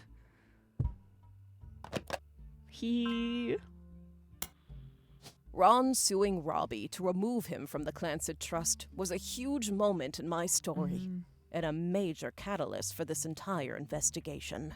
Wow. Finding out that it's been pretty much backwards this whole time has been a bit surreal. A little bit. So that's where we're at. Looking over the information you sent us was invaluable. You are so welcome. I was happy to do it. You got everything absolutely correct. Yes. I'm so proud. I'm so proud. Why did we even bother hiring a team? You figured it all out solo. Yeah, don't hire a team, just hire me. I'll accept payment in dinosaur nuggets and cans of Monster. All this information. And beef This baby. entire story. It's a lot. In more ways than one. Some of it has the potential to destroy marriages and ruin relationships. Potential? I think it definitely is going to. I don't think it's just potential. I also, like, I love that I said that, but it's like, it's not even a joke. I used, like, the fortune she paid me from the first case to buy Beef Baby. And I think every penny was worth it. We're handling it all very, very carefully. But we couldn't have gotten here without you. You're welcome. And with that, I guess our tale has finally, truly come to an end. What a strange one it was. It was a good one. No words can express how grateful I am to you for untangling this mess. Honestly, I've had enough of my family's eccentricities and scandals for one lifetime. Eccentricities? I imagine you have as well. Is that how it's pronounced? It's from, like, eccentric, so eccentricities? Is it eccentricities? I've never said that word out loud before. And if not, well, there's always Elias's and Gwyneth's brothers and sisters. Yeah. Oh, yes. Attention, ROOTTREES. I did it. Oh, and we get the 5-piece song. Perfect. Real world. You know, the place Oh, yeah. You say money is the root of all your problems. Root of all your Man, y'all are problems. hypocrites. Sitting back in your massive estates. We did it. Oh, From that the was so cash that fun. your ancestors gave That you, was so acting good. like Yeah, you I somehow usually think, deserve like, it based on your eccentricities, like, family's because it's creations. coming from But eccentric. looky here, sonny, don't you come for our But I money had or to you might question it for a burn bright in second. I mean, I hellfire mispronounced someday, like ascertain that for Manson chick my that whole you life, met so... in Dads. My pappy's cleansing It's always trust interesting should when it's a keep word you that away. I've Yo, it's never disturbing. spoken Catching a out loud sermon before. from a I can't geezer speak who's over never known him. hurt, but blurts out these claims that somehow we're sinners 'cause we didn't. We gotta listen to 5 Ps. I All your can't. worth that came free with your name. No. You expect me to treat your lectures on greed as some expert creed from he without blame. You But filthy instead, scammer. turn my other cheeks and split I've 'em. got When you. give me a kiss, you'll know I've just got you where to good. aim. You say money is the root of all your problems. Let me take those problems away. Whoever calls dollars the root of all evil, Is just the trying root to make of small all pursuits of your real people. problems. You silver spoon feeds you the world's purest treacle, while real world folks burn their spoons for the needle. So once more with passion, tell this poor tragic orphan your mansions and Porsches are actually Oh, horrible. yeah. I'm better off penniless. I'm nearly done with my monster count, actually. I'm just gonna finish it. That's actually extortion with your candy ass name, synonymous with sweets. Oh, you wanna call me classless? I'm gangster. from Ah, Portland. cheers. I play that game. I came up on the streets. The only Now my streets you drink is rep not in Monster. are Park Place It and is Boardwalk. just Hypocrisy. regular soft drink. Monopoly is toppling. When I knock, have G's. Top off my pockets, please. Cause the same God that got to steal my mom from me is what he wants, right? For you to live in poverty. And if you're Oh, suddenly yeah. not eager to unhand that fortune, that's unfortunate. I guess I'm gonna have to take my portion. And I'll do it all legally. Class action, courtroom, decorum. I way Oh, past Ellis, the fancy ass hello. doorman. You say Just tuned in and tabbed over to something else and wondered where the rap was coming from. It's clearly me. let me take those problems I'm the away. rapper. Bring the choir in. You say money is the root of all your problems. Let me take those problems away. You say money is the root of all your problems. Let me take those problems away. You say. Oh, there wasn't another one. Never mind. Trying to make small pursuits of real people. You silver spoon thieves, you're the world's purest treacle. While real world folks burning spoons for the needle. Whoever caused dollars, the root of all evil. Lirie cover when? What, like the actual rapping part too? I wonder if I could. I mean, I've got a lot of jopping experience for rap, so maybe I could. No, if I do a cover from this game, it's gonna be Beef Baby. Oh, that was so good though. What a good game. I'm so happy. I'm so happy to have played that.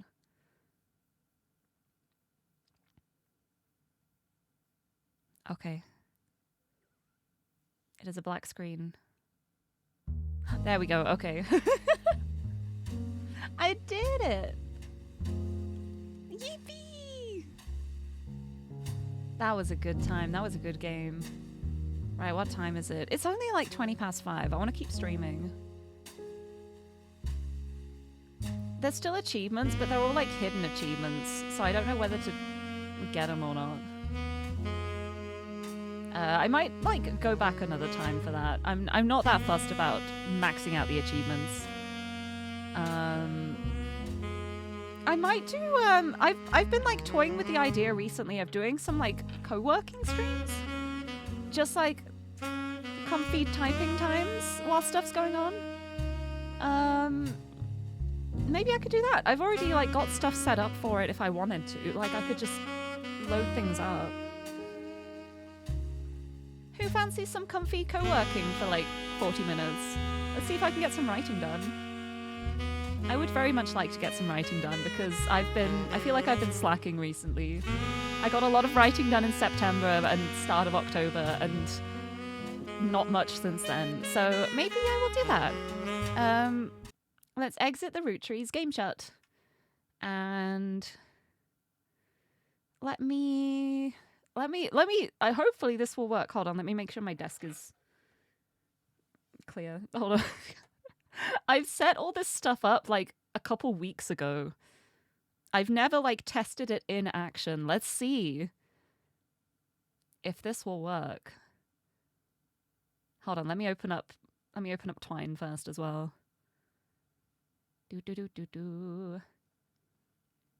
Let's change the category. Finished root trees. Now we writing. Or now I'm writing. Now I'm writing.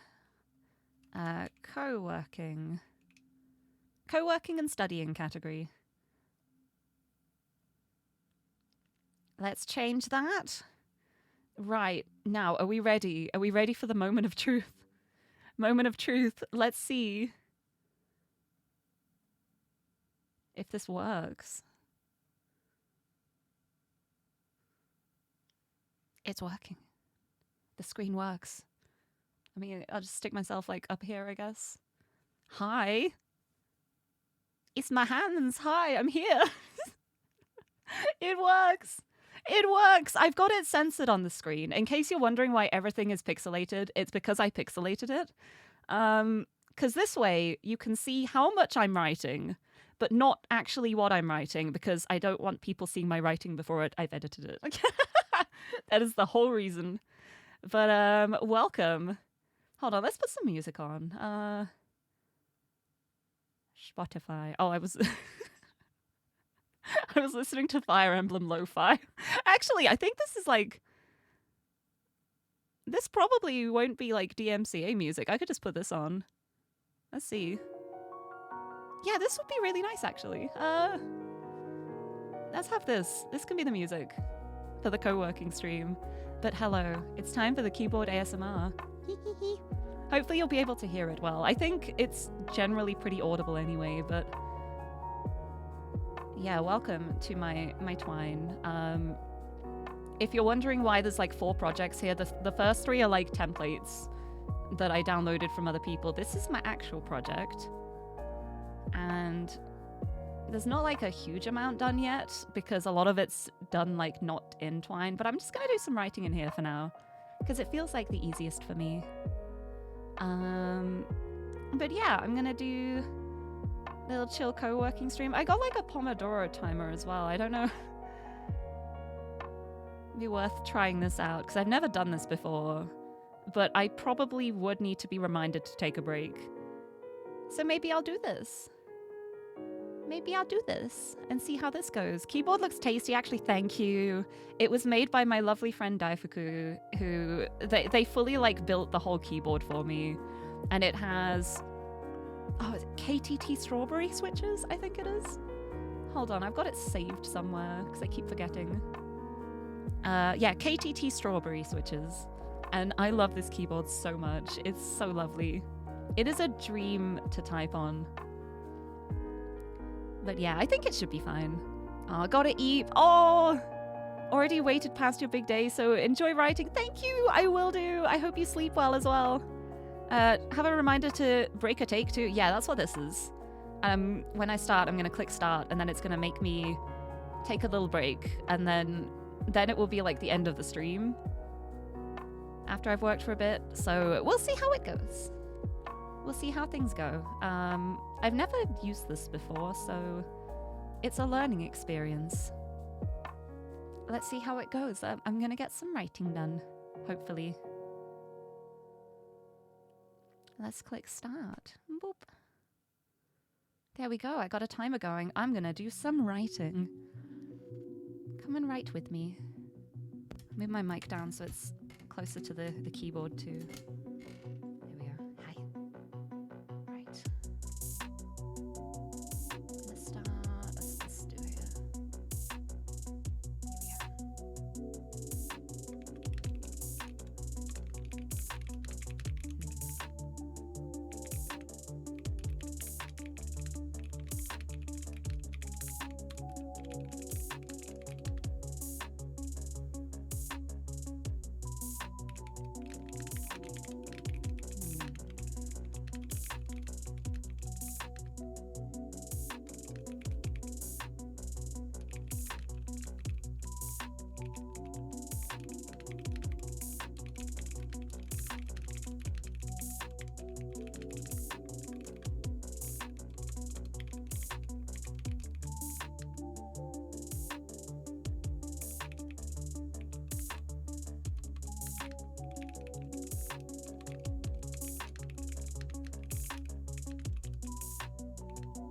Actually, this music's like a bit ominous.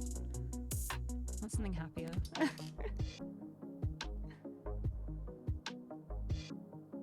This'll do.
If anyone wants to see some of the stuff I've already done, a bit of writing here, a bit of writing here,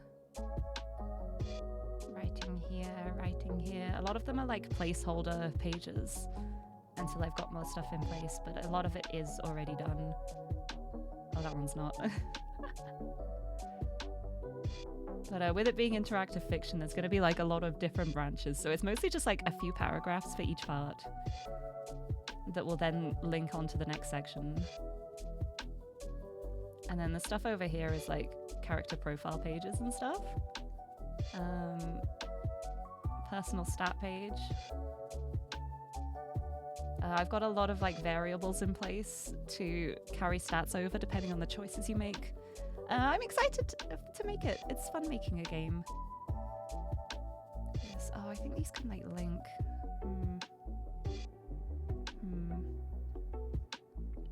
Let's go here.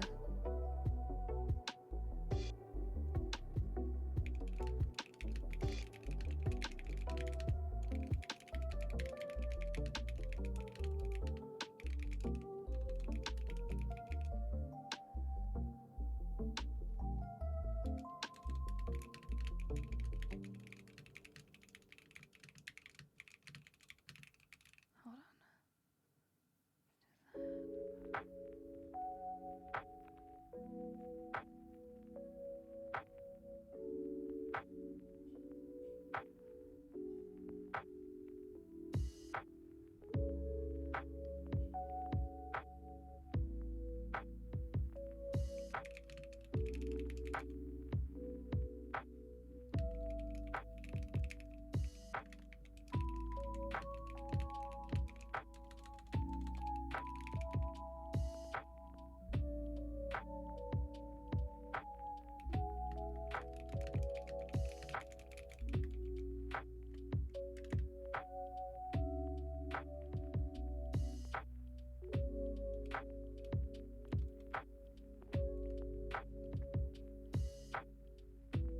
Oh, this one is very short to start with, actually. Teehee.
actually doing it. I'm actually writing all of the ideas that I've had for weeks that I have not gotten into words. I'm finally actually writing them down. I'm doing it. I'm so proud.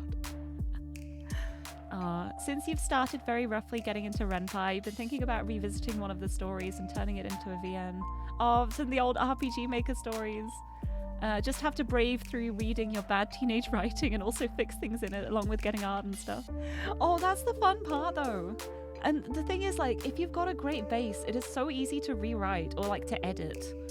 You don't even have to like start over again. You can just be like, oh, that's a bit cringe, take that out, replace it with something else. It's nice, it's good. But good luck with that, I hope it goes well. And thank you, I think I'm doing well too. It's nice to actually finally get stuff written down. I'm doing it, let's go. I'm gonna go here.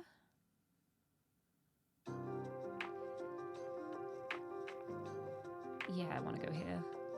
Yeah, this will be fun. Oh, how do I start this?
Oh, that startled me.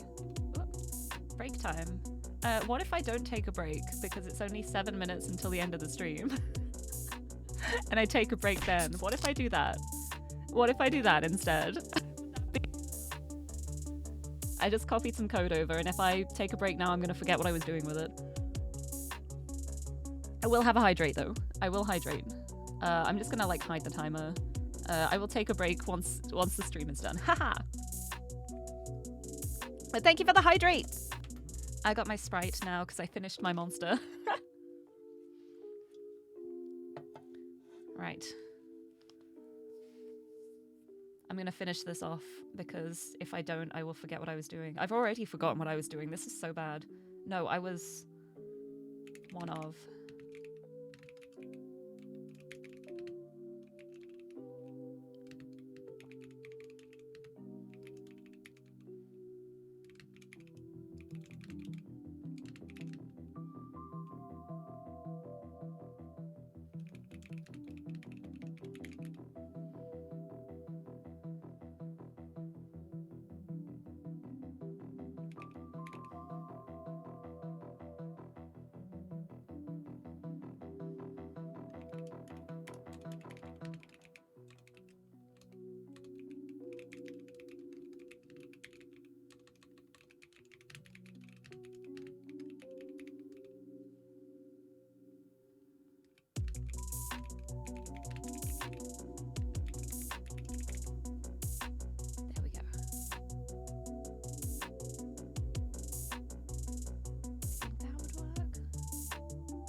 Haha.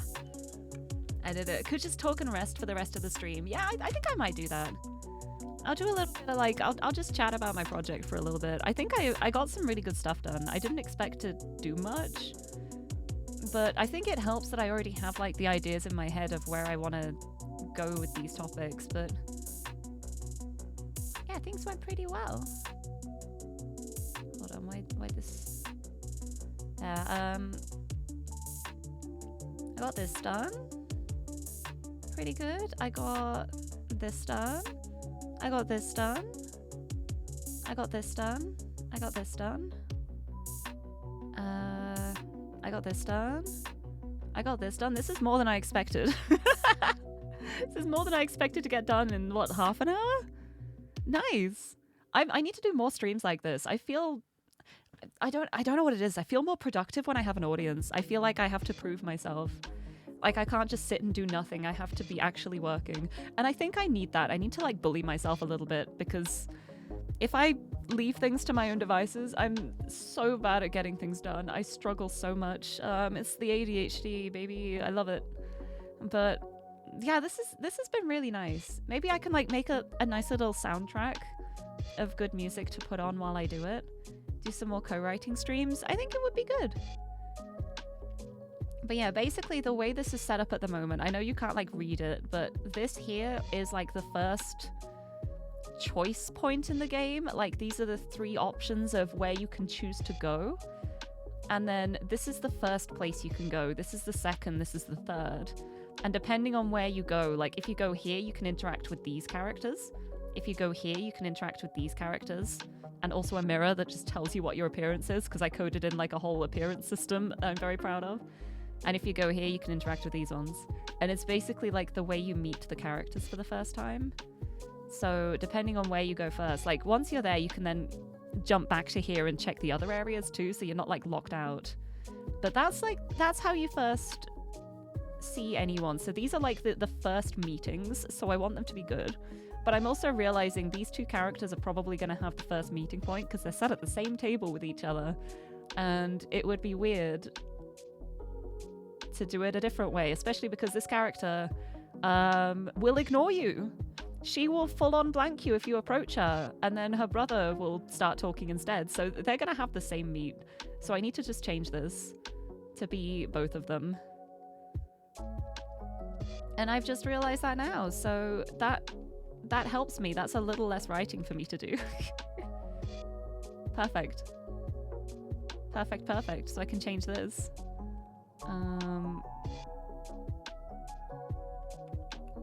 to this. So both of the characters go that way.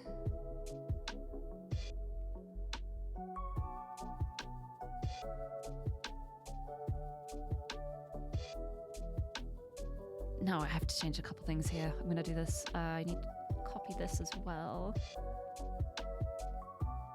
And also make it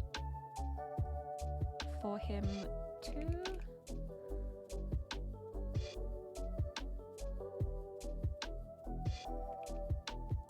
So it counts that you've met both of them. Yes, I think that works. And now this one can be deleted. Don't need that. They're both here. Okay. Perfect, perfect. Haha! That makes things so much easier too, because it's just one thing I have to write instead of two. I'm a genius! I'm making less work for myself. But now, oh, I'm gonna do this too. I've nearly gotten like the basic draft intros for everybody. It's just this one now. So I'm gonna do it. I'm gonna do it. I know this, it's nearly 6. I'm gonna write this up first.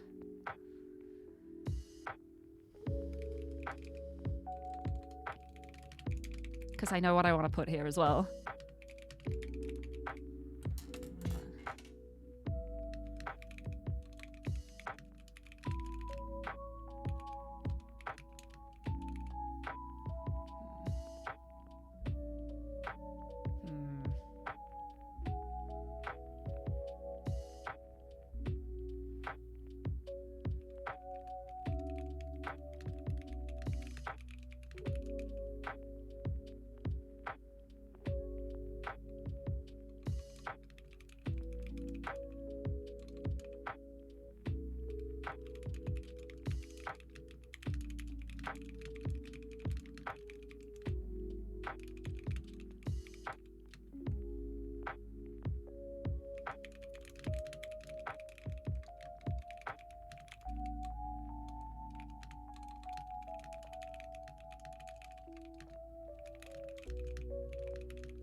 Yeah, I think this works. I think I'm happy.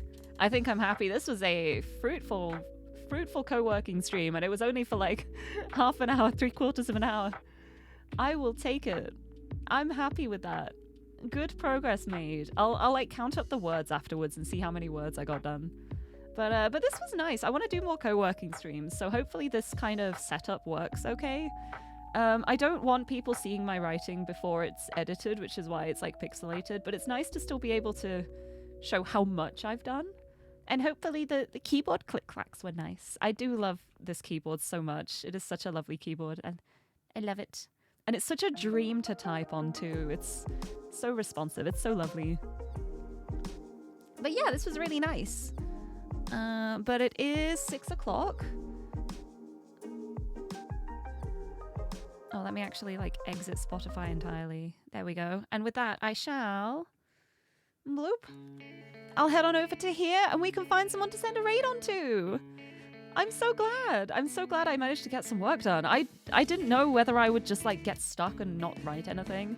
And to be fair, some of it is a bit naff. I'm probably going to rewrite it, but I've got the baseline there. I've got the framework ready and I can do some more. And I'm very excited. But yes, thank you all for joining me today. Yeah, exactly. Rise DLC next week. I'm going to be starting Rise of the Golden Idol DLC to replace the hole that the root trees have left in my heart. But that will be on Wednesday, probably next Wednesday, because I've got plans for Tuesday. But then it will be like Tuesdays as a regular day for puzzles, I think, just like a one-off, because November's a busy time. But yes, that was a really nice stream. I'm so glad I managed to finish the Root Trees Are Dead. That game is so rewarding to play. I had so much fun with it. And now I can send a raid to somebody. Let's see who is around to send a raid.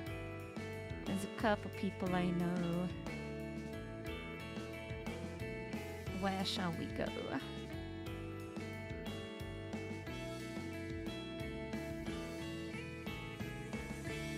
Oh!